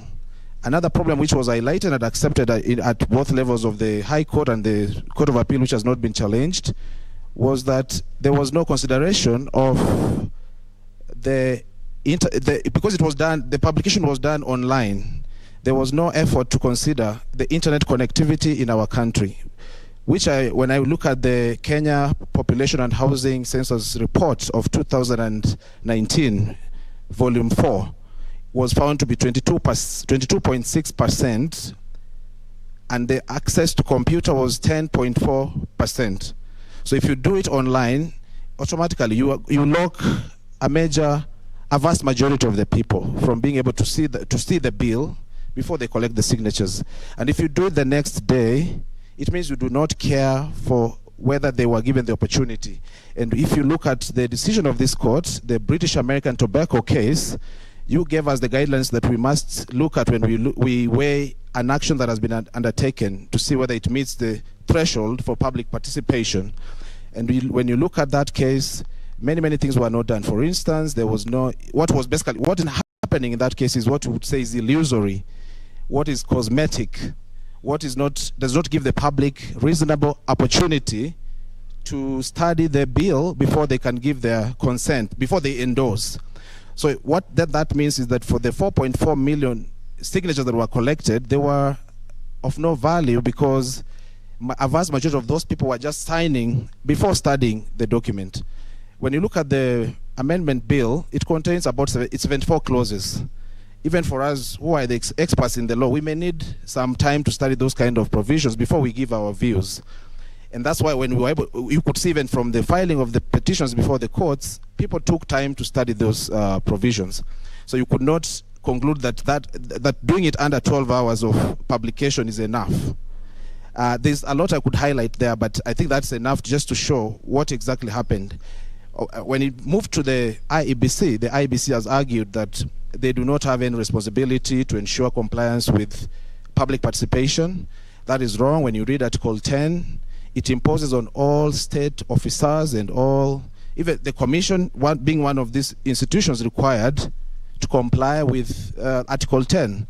Those are values that must always be reflected in their decision making. So when the signatures were brought before them, the first thing they should have done is to consider whether there had been public participation. They had that responsibility. They had to consider if on their part they have actually conducted, there was civic education before they process that, and that's a responsibility that solidly lies within the jurisdiction of the IEBC under Article 88. So on that question, the court should easily find that there was no public participation, should not entertain any argument to the contrary. I will move then to the issue that is before us in my appeal. The appeal which seeks to an interpretation of Article 257.10 to establish whether indeed in our country we should be having more separate and distinct referendum questions. I'll begin by laying a foundation based on the judgment of the Court of Appeal. When the judgment was delivered on 20th of August, I listened very keenly to the analysis of each of the judges, and indeed when the judgment was availed to the parties, the hard copies and the soft copies, I read, and my conclusion was that there was an error in the tallying of the final vote of which judge voted to uphold or overturn that finding. So when I looked at each analysis, my view is that, as I agree with Justice Ouko, that it appears that there were 4 votes to uphold the finding of the High Court. So to be diligent, I did send correspondence to the Court of Appeal. I wrote a letter dated August 25th, 2021, which I dispatched to the court on the same day via email. And I received a response. Rather, I sent it on 24th of August, dated 24th of August. I received a reply on 25th of August.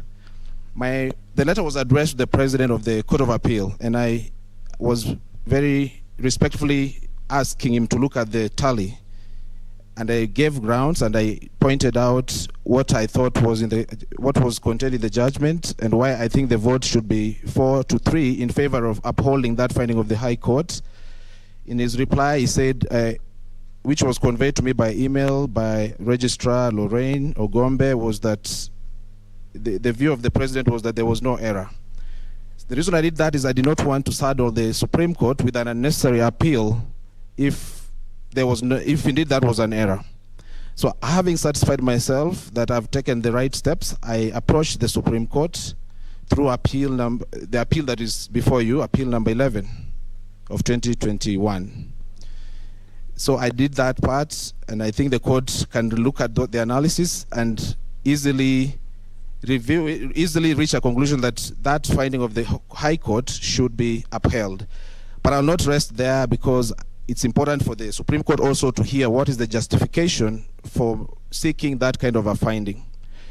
I'll ask the court to read the text again. I know we've read many times Article 255 to 257, but I'm asking again. All of us, even my opponents, maybe they might be convinced when they respond to me, especially the IBC, which is there to respond. I would like to read. I did draw a table which is in my submissions at page 8.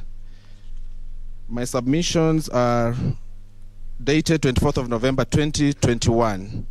In that table, I tried to do a textual analysis of the words in Article 255 to 257.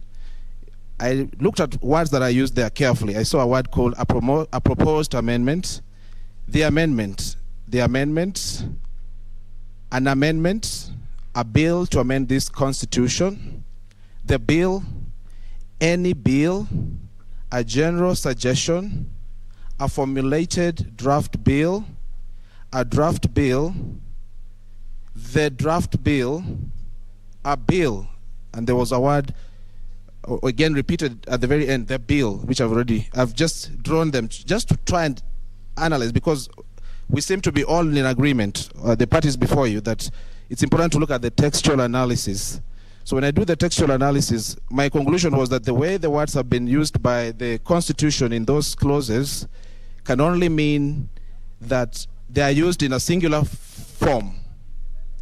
Also suggesting, therefore, that when we prepare a draft bill to amend the Constitution, it ought to contain a single amendment. But if there is a need to contain anything more than one, it has to be something that is consequential, that arises from that amendment being made. Because it happens, you could amend one section and it touches on another one. But the primary amendment should be one. So that's why I want us to start on our analysis when we, hopefully I am praying to the court, when you do the analysis, to begin at that point, which will then assist us to reach a conclusion that a draft bill should contain one issue or one amendment. However, if the court also looks at that, it should not rest at that point. Also look at the findings and see that if an amendment is just one amendment, then when we go to the referendum, the voting should be on the amendment, that single amendment, in a way that allows the people to select just one item at a time. There's a possibility when we do an amendment, you may have then what I'm calling the referendum questions, whereby just a single amendment elicits the need to get responses from the people on more than one issue. I'll give an example. If there was an amendment to alter the presidential term, that kind of an amendment will require some responses from the people. Do we agree that we should alter the presidential term limit? That will not end there. We may need also to hear from them. Do you want to increase it? Do you want to increase the term, presidential term, or reduce it? Then there will be another question. How should that amendment be? Do we have a 5-year presidential term or 4 years? A 5-year term, that is, and then is someone entitled to getting one term only? So you can see that just one amendment can lead to more than one referendum question. So what I'm asking the court, by looking at my prayers, the main prayers in my petition, if the court can reach a conclusion that we should have a draft bill with one single amendment, it will be able to resolve the problem. If we have an amendment that is framed in terms of the distinct referendum questions, that will be able to deal with the problem. This issue that is before you is not theoretical, it's not speculative, it is based on a real issue. Before you, what has triggered the litigation, at least for all the petitions before the High Court except one, was the fact that there was an amendment bill, what we're calling the Constitution of Kenya Amendment Bill 2020, which, as we've said, contains 74 amendment clauses, but there could be many more amendments. If you analyze each and every clause, it could generate more than 74 amendments.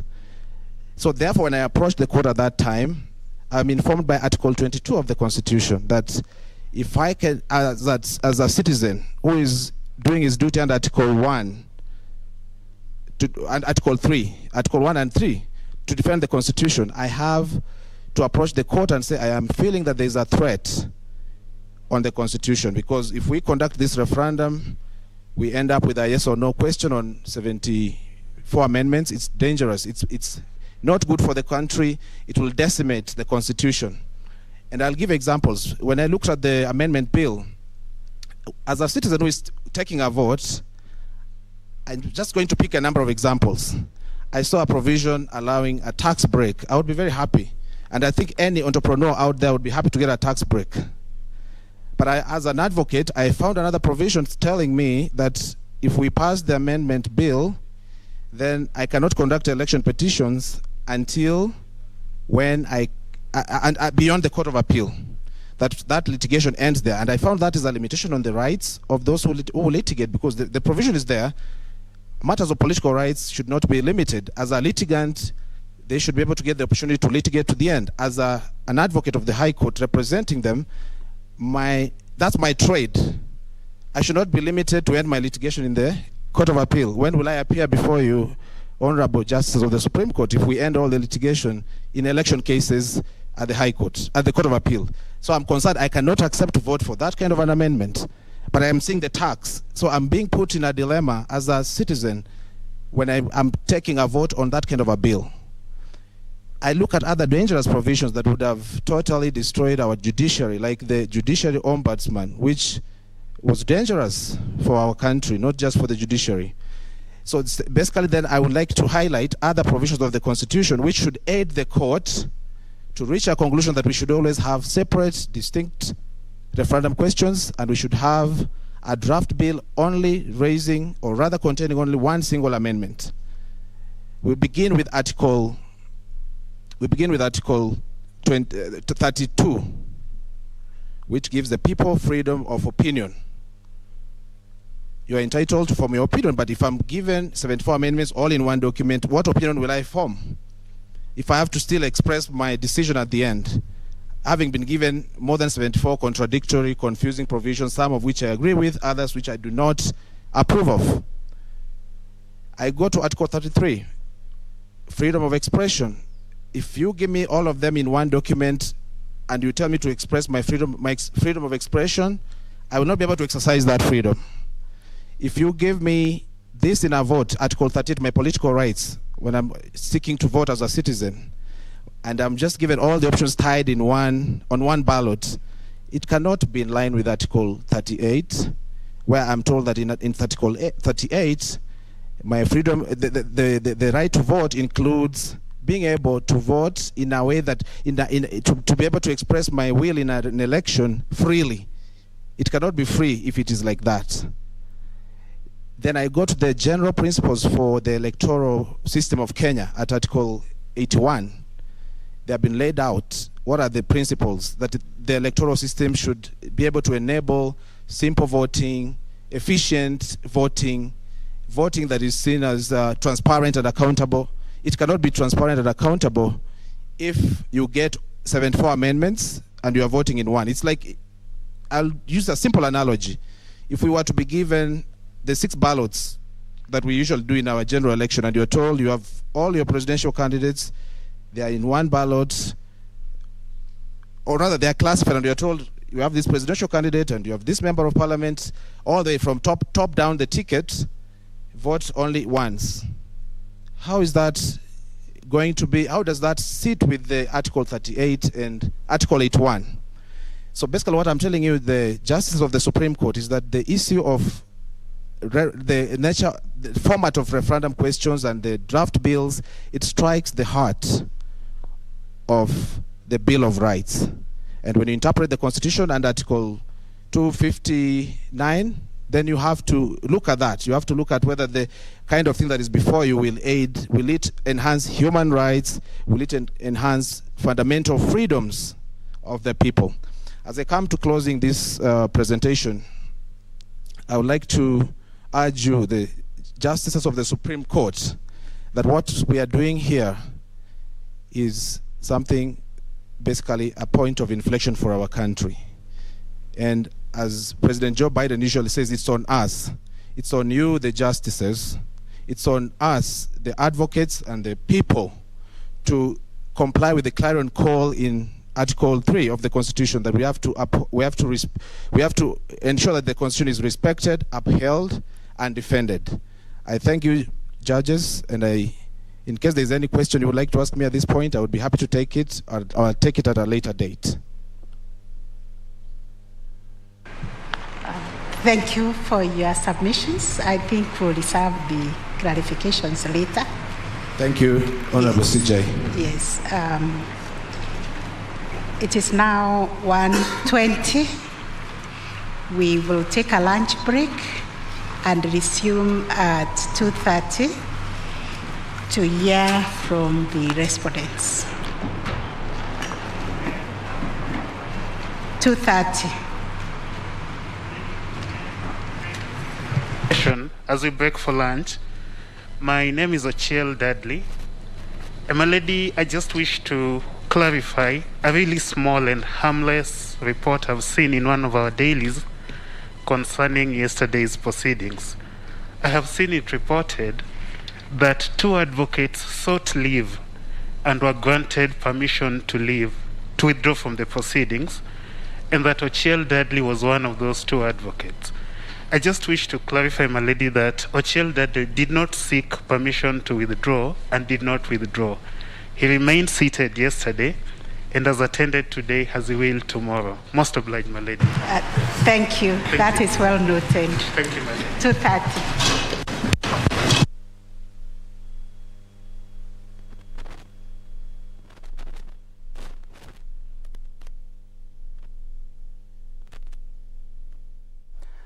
And those are live pictures from the Supreme Court of Kenya, where the third appellant, Morara Omoke, who is an advocate, has already lodged and actually given his submissions in the afternoon session, because now the court has taken a quick lunch break. We'll be resuming there at about 2:30. We'll be given a chance for the respondents in the case. But just a quick one is Advocate Morara Omoke, who has just been giving his submissions, has raised issues about multiple referendum questions as opposed to just voting in for the whole referendum or the whole bill as one, and the application of the basic structure doctrine, which has formed the basis for this appeal.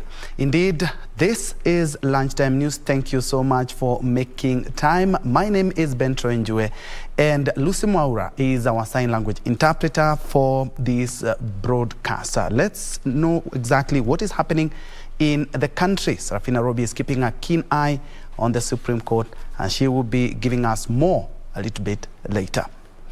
Straight to the news. Maendeleo ya Wanawake organization has committed to help end gender-based violence and female genital mutilation as part of its resolutions in the Vision 2030 arrangement.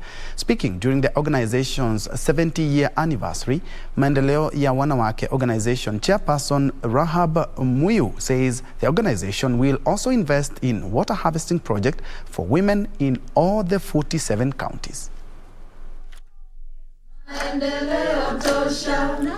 Wednesday morning, and the National Maendeleo ya Wanawake Organization, National Executive and Secretariats converged at a hotel in Nairobi to celebrate 70 years since its existence. Sustainable projects or sustainable activities to see women out of that captivity of dependence syndrome. We bring everybody from the girl child to the boy child so that the future generation is brought up together. The organization highlighting its achievements since it was formed in 1952. The National Water Harvesting Project trains women on financial literacy, digital literacy, and entrepreneurship. We've been able to organize 3 AGMs. 2019 when we did the documents, 2020 being the landmark when His Excellency officiated our PET project, which is the National Water Harvesting Project. According to Maendeleo ya Wanawake Organization chairperson Rahab Muyu, the organization will focus more on the eradication of practices such as gender-based violence and female genital mutilation, among others, under the Vision 2030. We want to see family values come back. We may not fix the problems that are already there, but in our own small way, we can engage the country to say, can we have family values? Among the projects Maendeleo ya Wanawake has planned for this year is the construction of the second National Maendeleo House GBV Center in Mombasa County. In other news, residents of Isiolo are in shock after realizing that illicit brew produced and sold at a popular joint has been laced with antiretroviral drugs and other conventional medicine before it is served to unsuspecting customers. These revelations following a routine operation by area administration to rid illicit brew in the area. The administration team in Isiolo are undertaking a 100 days rapid resort initiative operation that is set to end on the 29th of January.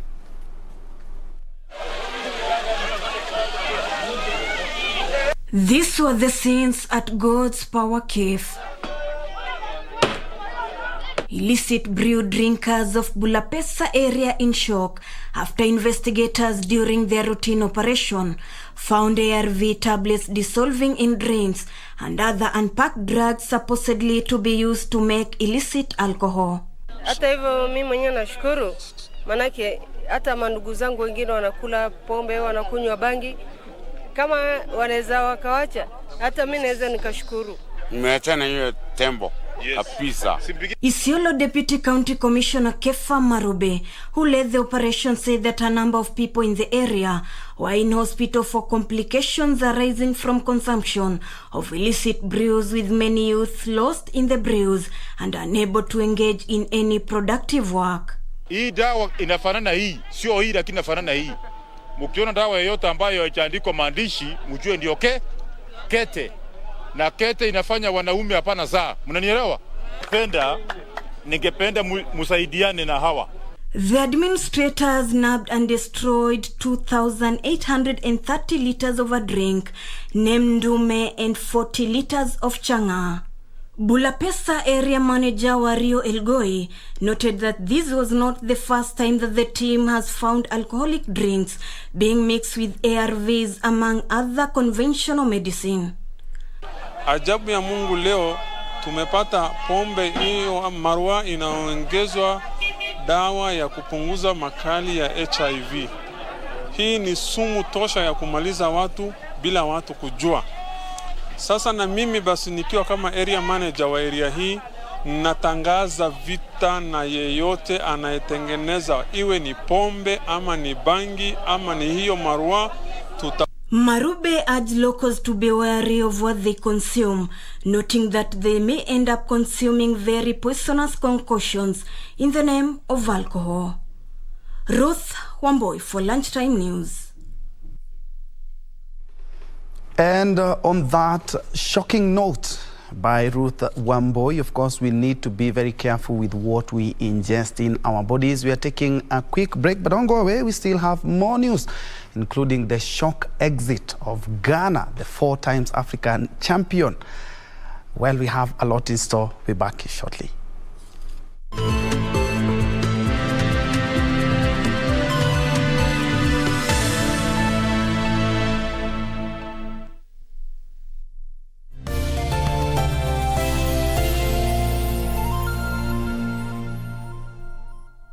Ili kupata skiza tune hii ya mtu ni watu, bonyeza *811*961#. Mungu akitaka kukubariki atatumia watu. Maombi yako akitaka kuyajibu atatumia mtu. Hauwezi ukakaa maisha ya kujitenga. Hapana, sababu unahitaji watu. Angalia, toka nje, wacha kukaa peke yako. Toka, kutana na watu. Jumuika na watu, penda watu, furahia watu, zungumza na watu. Baraka. Ili kupata skiza tune hiyo ya mtu ni watu, bonyeza *811*961#. *811*961#. Tusirudi nyuma kwa mipaka na nchi kufungwa. Tusirudi kwa biashara na shule kufungwa. Kwa kutoweza kukutana. Kwa kutengana na tuwapendao. Tusirudi nyuma. Na kuhitaji unikinge, pata chanjo. Ili tuendelee na maisha vizuri. Na kuhitaji unikinge, pata chanjo. Na kuhitaji unikinge, pata chanjo. Na kuhitaji unikinge, pata chanjo. Na kuhitaji unikinge, pata chanjo. Ili tuendeleze maisha bora kwa ajili ya wapendao, nchi yetu na usoni wetu. Kwa ajili yetu sisi sote. Pata chanjo. Kaa chonjo. Kuhakikisha nchi yetu na uchumi wetu umestawi katika uwazi. Tusirudi nyuma.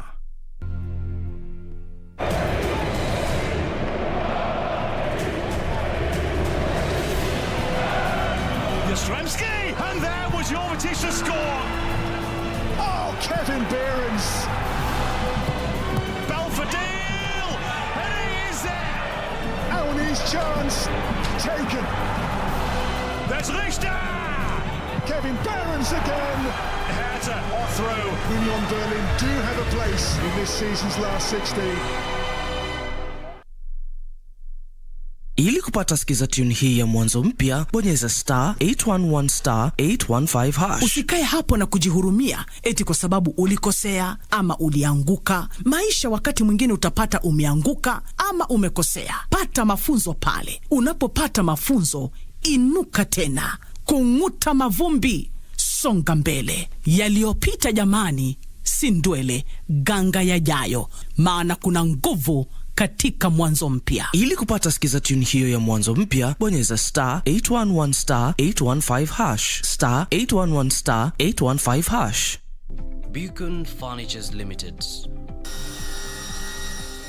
We're local manufacturers of quality office furniture, dealers in quality office equipment like fireproof safes and cabinets. Our automated state-of-the-art factories at Henna House along Enterprise Road in Nairobi's industrial area. Our showroom is at Uniafrica House, Koinange Lane off Koinange Street. We are passionate believers in locally manufactured goods. When you and I buy locally made furniture, we impact on the livelihoods of our brothers and sisters. For orders, visit our showroom at Uniafrica House, Koinange Lane off Koinange Street. Beacon Furnitures Limited. Jenga Kenya, tupate ajira. Mundos divididos por una sombra de traición. She doesn't deserve to be treated like that. Why did you still choose to live with people that you don't really know? Now that I'm back, was I able to put flowers on his grave? Mariela? Even from afar, it's obvious that you're seducing Santiago. Oh, come on. Just stop it. I've seen you a lot of times flirting with him. Demian Ferrer is a mean person and a very rich and powerful one. Fighting him or any one of his family is a lost battle. Leonardo Del Rio is back here in town. Tell him Mariela Salvatierra was here and she's looking for him. Mariela? Yes! Lying heart. Fue sembrando el veneno y la ambición.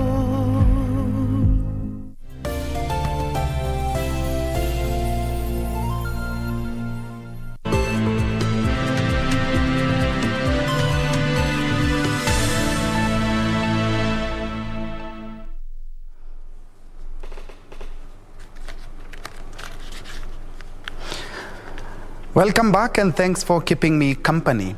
Elsewhere, students of St. Hilary Mitisiemi Secondary School in Ngomeni Ward, Kisokitwi County, have abandoned the learning institutions over claims that the current principal is intolerable. It is reported that the principal, who was posted to the school in the year 2020, has been at loggerheads with the school's stakeholders, forcing some parents to seek transfer for their children. Learners across the country continue with learning for the 2021 third term. Studies at St. Hilary Mitisiemi Secondary School in Ngomeni Ward, Kitui County have been disrupted. Empty classrooms and disorganized desks now characterize the current scenario in this school. Only a few students said to be in Form 4 can be spotted. It is reported that this has been the situation since the beginning of this term.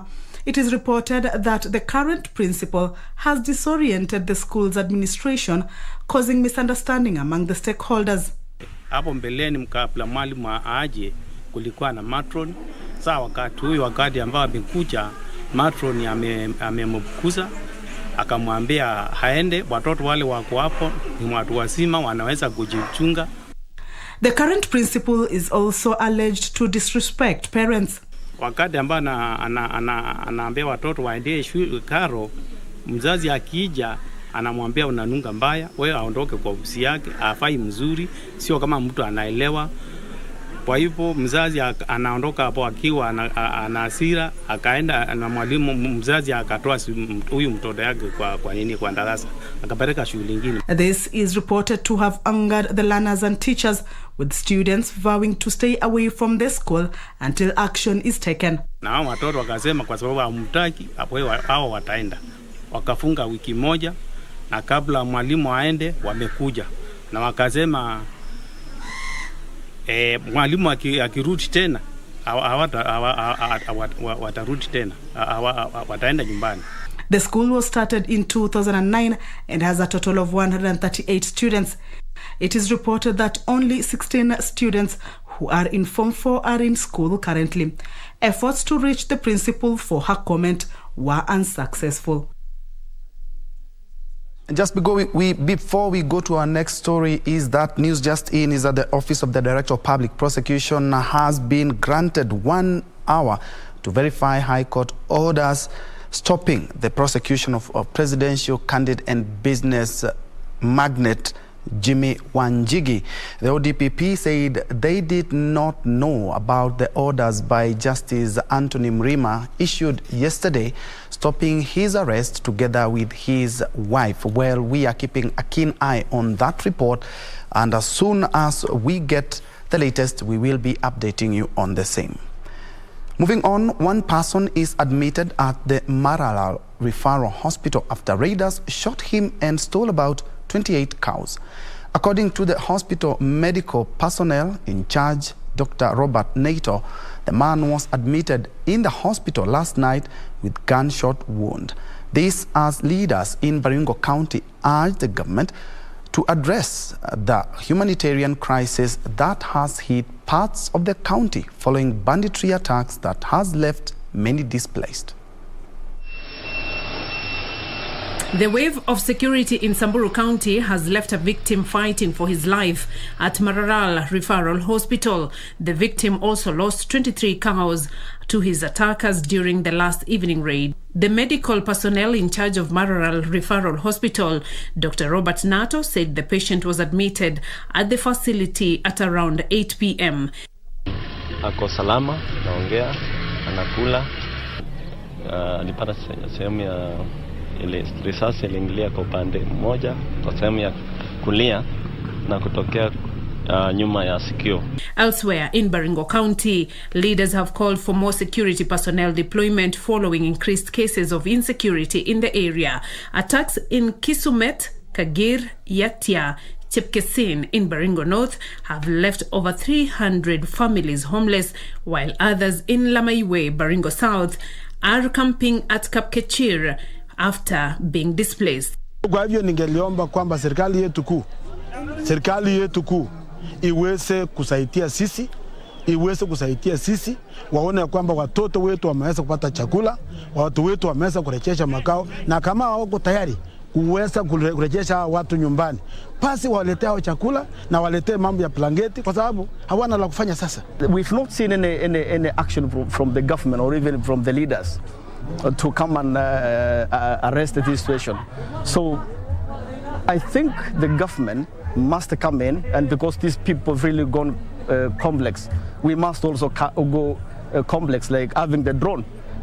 3 people have been killed in the past 1 week in banditry attacks, with the latest being in Kagir, where over 400 livestock was stolen. Beatrice Gatonyengetich, Lunchtime News. In other news, Nyali Primary School in Mombasa County is embroiled in a land ownership tussle. The school claims that 14.7-acre parcel of land that was set aside for the construction of a secondary school had been grabbed by unscrupulous land grabbers. Appearing before the National Lands Commission Alternative Dispute Resolution Technical Team, the school's legal representative, Moses Waweru, petitioned the commission to ensure that the land is returned to the school. This parcel of land, measuring 14.7 acres, lying next to Nyali Primary School in Mombasa County, is the center of controversy, with the school's administration claiming that it was grabbed almost 20 years ago. There was a metamorphosis of the parcels because other subdivisions were done, other numbers were issued. So it was a scheme to basically make sure that whatever work the commission is doing does not succeed, and that the title documentation cannot be traced to a particular number. I think what they forgot is that the land is very much next to Nyali Primary. Appearing before the National Lands Commission's Alternative Dispute Resolution Technical Team, the actual acreage has... the school's legal representative, Moses Waweru, submitted that the land which had been set aside for the construction of a secondary school had been illegally subdivided and allocated to unknown individuals without their consent.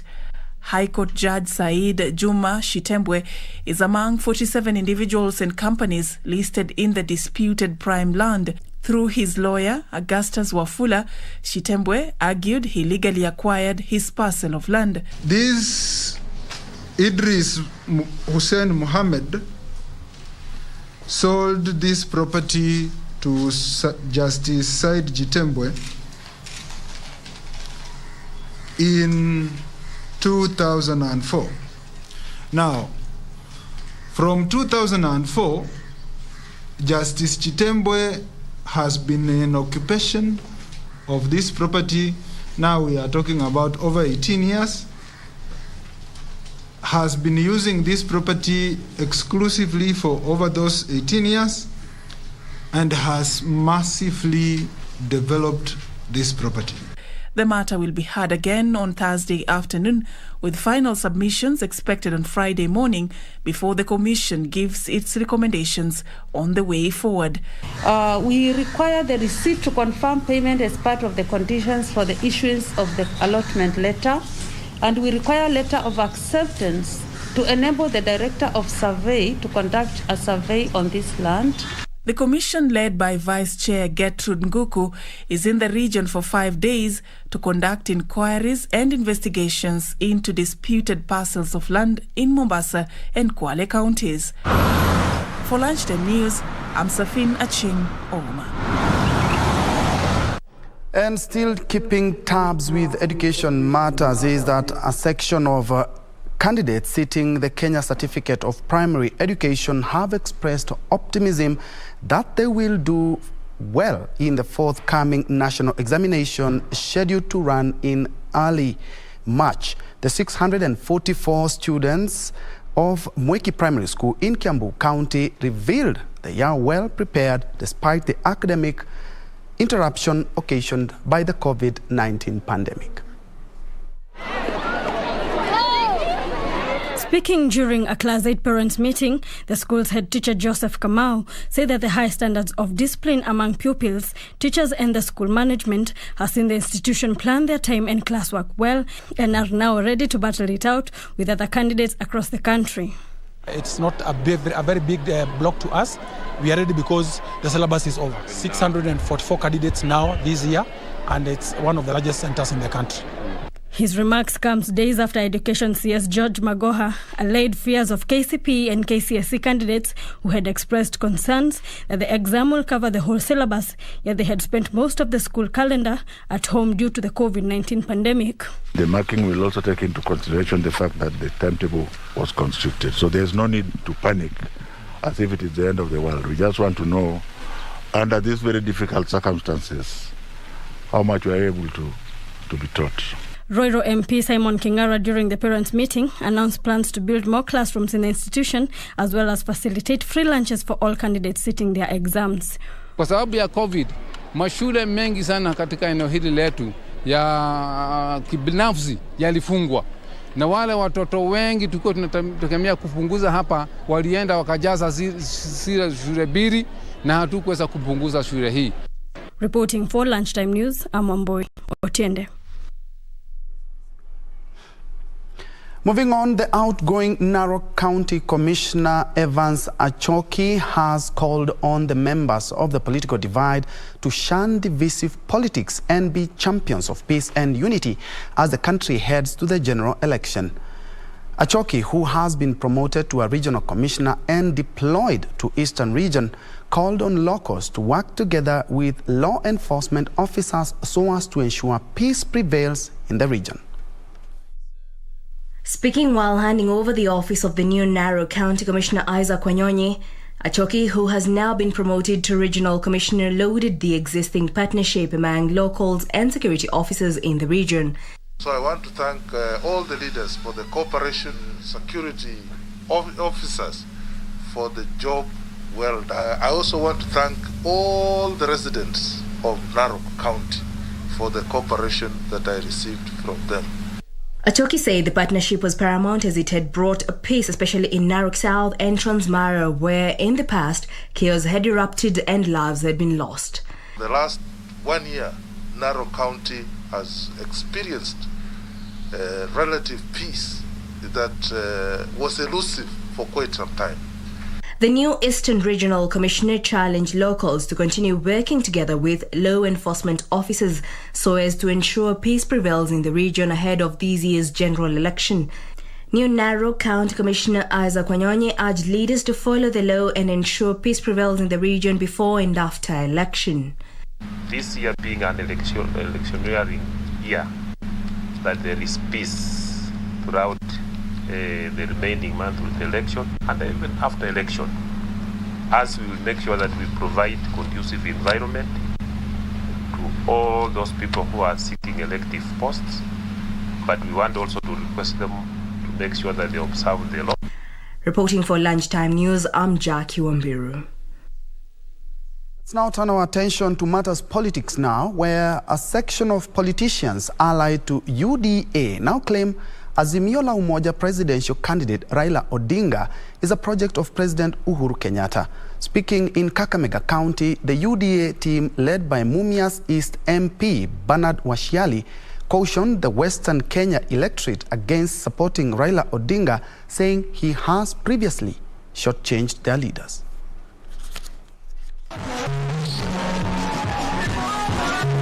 Mudavadi kabla mbele ya kuwa Mkenya anaanza kuwa mtoto ya Western, na kwa sababu Western was shortchanged by Raila, Western hatutaruhusu ndugu yetu mtoto wetu Musalia Mudavadi aende.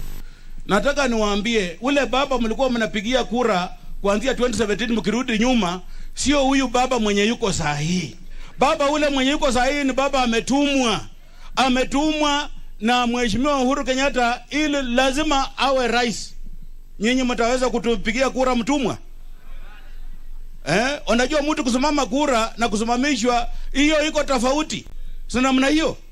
Kwa hivyo huyu baba yenye mlikuwa mnafikiria ati ni baba, hapana, ni baba ule ametumwa kuja, ni lazima awe rais. Na sasa lazima tuulize, kwa nini Mheshimiwa Rais wetu Uhuru ule tunampenda sana atume mtu? Now, can you trust male preschool teacher? Is the question many ask. In most cases, only female teach kindergarten learners. The reason, according to education stakeholders, is parents' preconceptions and bias. But for Dennis Njomo, his passion to not only give kids a nanny, but a father figure to look up to, compelled him to go against the odds and become the first and only male kindergarten teacher in Kabwe Early Childhood Development and Education, ECD Center in Keharu, Murang'a County. Purity Musel with that report. It's a normal school day in Kabwe Early Children Development and Education ECDE Center in Kiharu, Murang'a County. At this ECDE class, a male teacher is seen at the front, taking his learners through the day's lesson. My name is Teacher Dennis. Teacher Dennis joined the school in 2019 after he was deployed by the Murang'a County government, taking a role that normally is preserved for females. Niliona ya kwamba hawa watoto wa chekechea ni watoto wazuri sana. Na kwanza kabisa ni watoto wanyenyekevu sana. Nikaona ya kwamba hawa watoto naweza kuwafunza vizuri.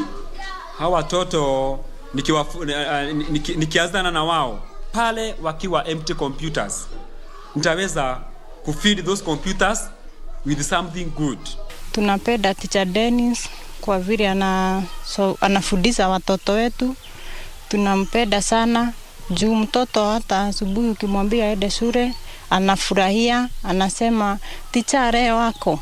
To Dennis, it's about giving the kids not just a nanny but a father figure to look up to. Nafurahia sana kwa maana shule zote nimeenda kufunza, wazazi wananiitikia. Wazazi wakiniitikia, watoto wananiitikia. Watoto wakiniitikia, walimu wananiitikia. Wakiniitikia, naweza kazi. Na kazi yangu inakuwa rahisi. I've never had another incident from the ECD since he came. Our pupils who are in grade 1 and grade 2, you can see there is difference because they have acquired the language of communication, that is English and Kiswahili. They are able to communicate in English and Kiswahili. And up to now, I can say there is a great improvement. He says shaping young minds is the most rewarding part of the job for him. Hawa wazazi hawakuelewa kabisa, wakisikia ati ni mwanaume anafunza watoto wao. Wengi wao walikuja kuangalia huyu mwanaume ni mwanaume aina gani. Kwanza wengi kabisa hata hawakwenda nyumbani. Walibaki hapa siku nzima kujua na ni mwalimu wa ukweli ama yuko sawa. Nikija nikiambiwa huyu ndiye mwalimu, mtakuwa mkisaidiana na yeye. Nilishindwa how comes mwalimu wa the man sikuweza kueleza, lakini tukikaa na yeye nikajua he can do, anaweza. Tumesaidiana na yeye mambo mingi.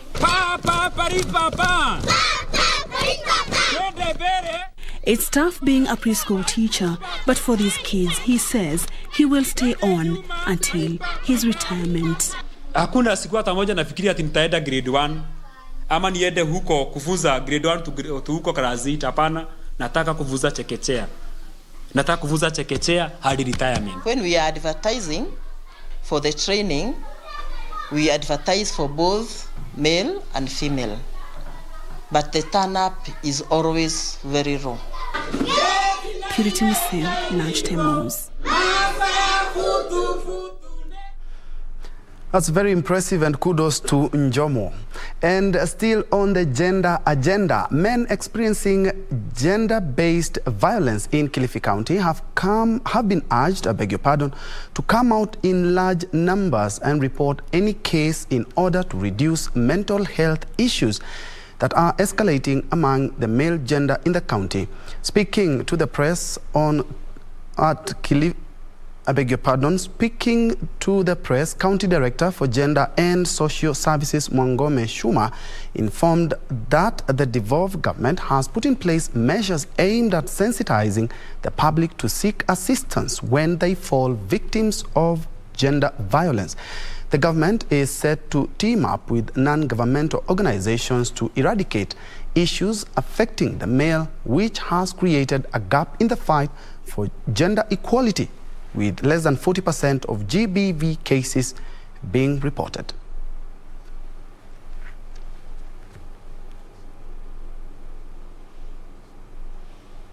Tokeze waeleze hali zao katika taasisi za kiserikali. Kama nilivyosema awali, ni serikali ije mbele pamoja na washikadau, tuungane mikono, tukomeshe hizi dhuluma za kijinsia hapa Kilifi na katika Kenya kwa ujumla.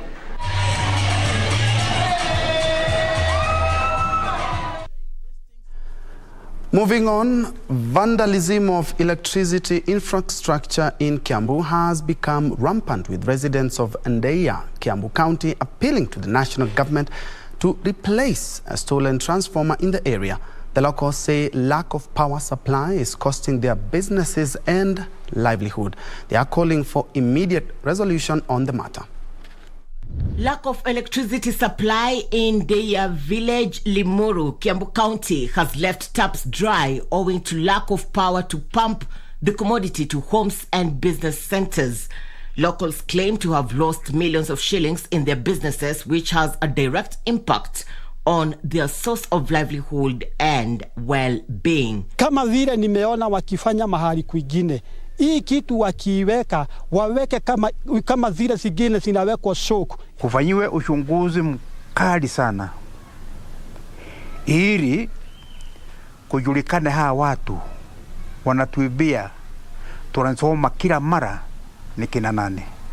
They now want the national government to replace a stolen transformer in the area in an effort to restore power supply.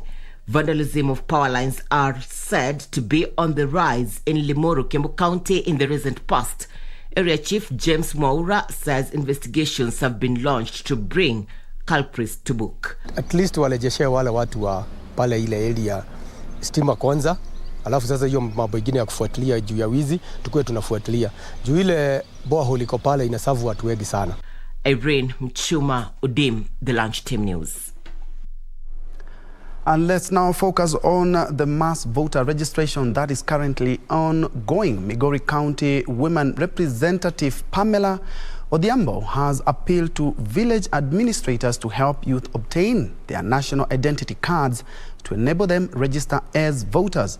While addressing the press after inspecting the exercise which kicked off on Monday, Pamela said youth should actually come out in large numbers for the second phase of the voter registration in Migori County, which targets 126,446 new voters. Only 36,000 new voters were captured during the first phase last year. Suna West IEBC returning officer Grace Atieno says there was a low turnout in the number of youth registering as voters. I would want to also urge our young people who still don't have their IDs and are of age to actually register as ID holders, because that is the equipment that you need to be able to register as a voter, to be registered as a voter in Kenya as we stand here today. Though for Migori County as a whole, the whole morning we have had the rains, and therefore we have started on a very low key, but we are expecting good results even in the evening.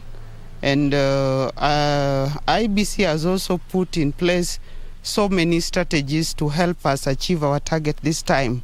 We have engaged partnerships like Youth Coordinating Committee. We have engaged stakeholders like the politicians.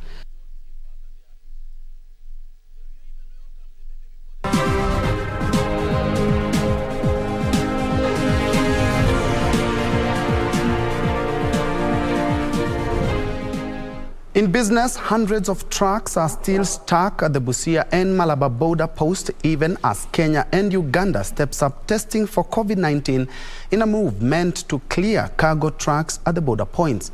Transporters blame slow COVID-19 testing and overlapping in Malaba for the traffic jam.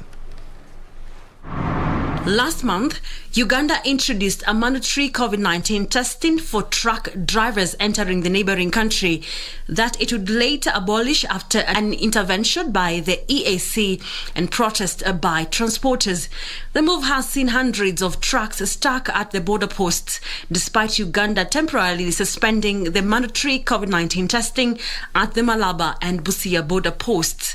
Although Kenya and Uganda on Friday last week resolved to clear the traffic snarl-up at the border posts within 2 days, but the situation on the ground has worsened.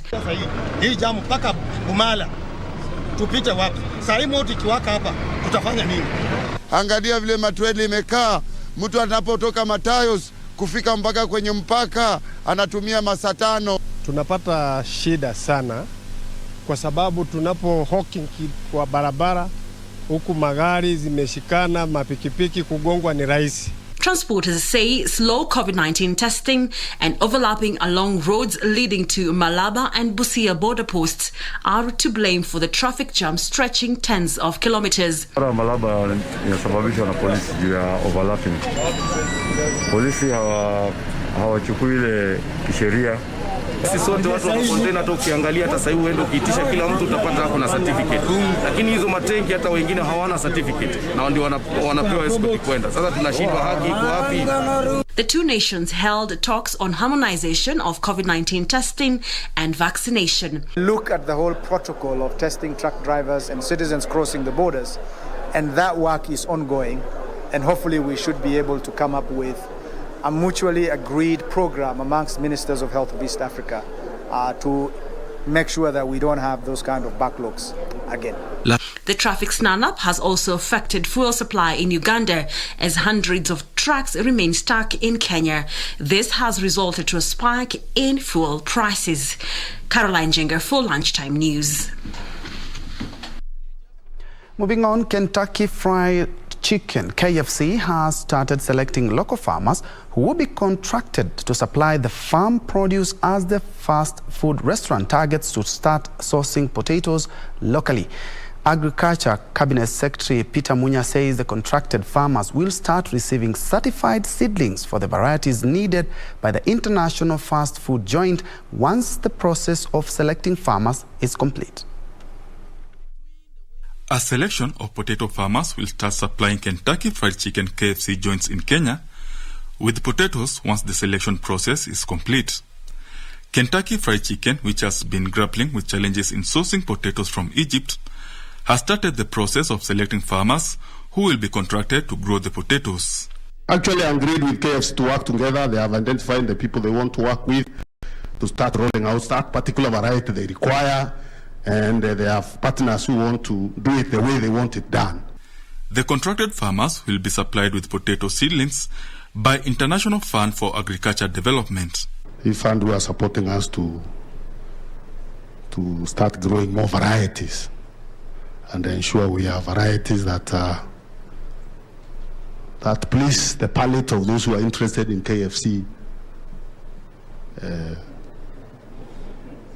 KFC type of chips or French fries.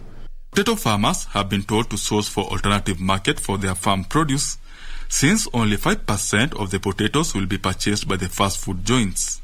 It's also important for people to know that potatoes that are made into chips is only 5%. 5%. 95% of potatoes are eaten in other ways. KFC has been hit with a potato shortage as Egypt, where it sources its frozen potatoes, has been grappling with a 15% reduction in production, as well as increased demand for Egyptian potatoes in Russia. This, coupled with a 30% VAT imposed on imported foods during the 2021-2022 budget, has seen KFC consider sourcing potatoes locally. Benson Roba reporting for Lunchtime News. Let's now turn our focus on international entertainment industry, where Nigeria's movie industry has made a strong comeback after COVID-19 related downtowns, with figures showing the industry doubled ticket sales in 2021 from a year earlier due to the COVID-19 lockdown. But the market made a strong comeback in the year 2021 as weekend movie ticket sales hit $5.79 million from $2.89 million in 2020. Here are the details of this and other stories making headlines in Africa.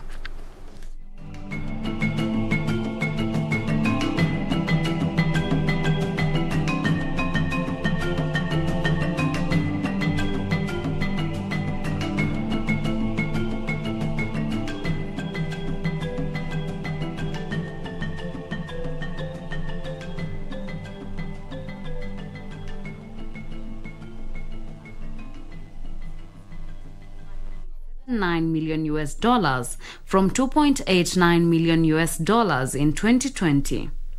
Operators say good content, technology upgrades, and adherence to safety protocols helped boost customers' confidence. Analysts see people returning to the cinemas as a good sign for sustainable economic recovery. Nigeria's film sector contributes 2.3% to the country's GDP. Meanwhile, the United Nations Food and Agriculture Organization has launched a $138 million plan to avert the consequences of drought and crop failures in Eastern Africa and the Horn. 3 consecutive years of failed or poor rains have left millions of farmers and herders in Somalia and Ethiopia without adequate water for their crops and animals, creating a serious risk of widespread hunger in those countries. FAO projects that some 25.3 million people will face high acute food insecurity by mid this year. FAO's plan will divert funds to purchase farm inputs for drought-stricken farmers in time for the crucial March planting season. Finally, Africa saw a 12% increase in tourist arrivals in 2021 compared to 2020, though this is still 74% below the 2019 figures. The 2022 UNWTO World Tourism Barometer indicates that rising rates of vaccination combined with easing of travel restrictions have helped release pent-up demand. The UNWTO forecast African tourism to pick up considerably in the next years after being hard hit in 2020 and picking up slightly in 2021. The continent is not expected to attract large numbers of tourists this year. The UNWTO suggests that countries that traditionally rely on foreign visitors should instead target domestic tourists in 2022.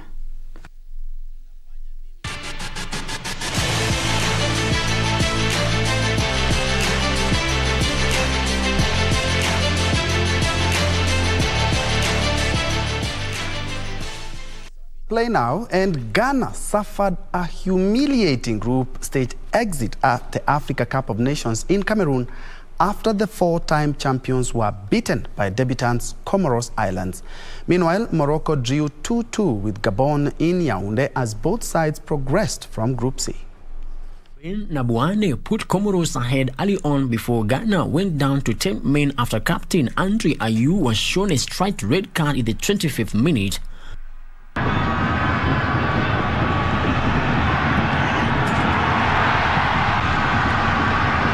Ahmed Mogni doubled the lead before the Black Stars fought back to make it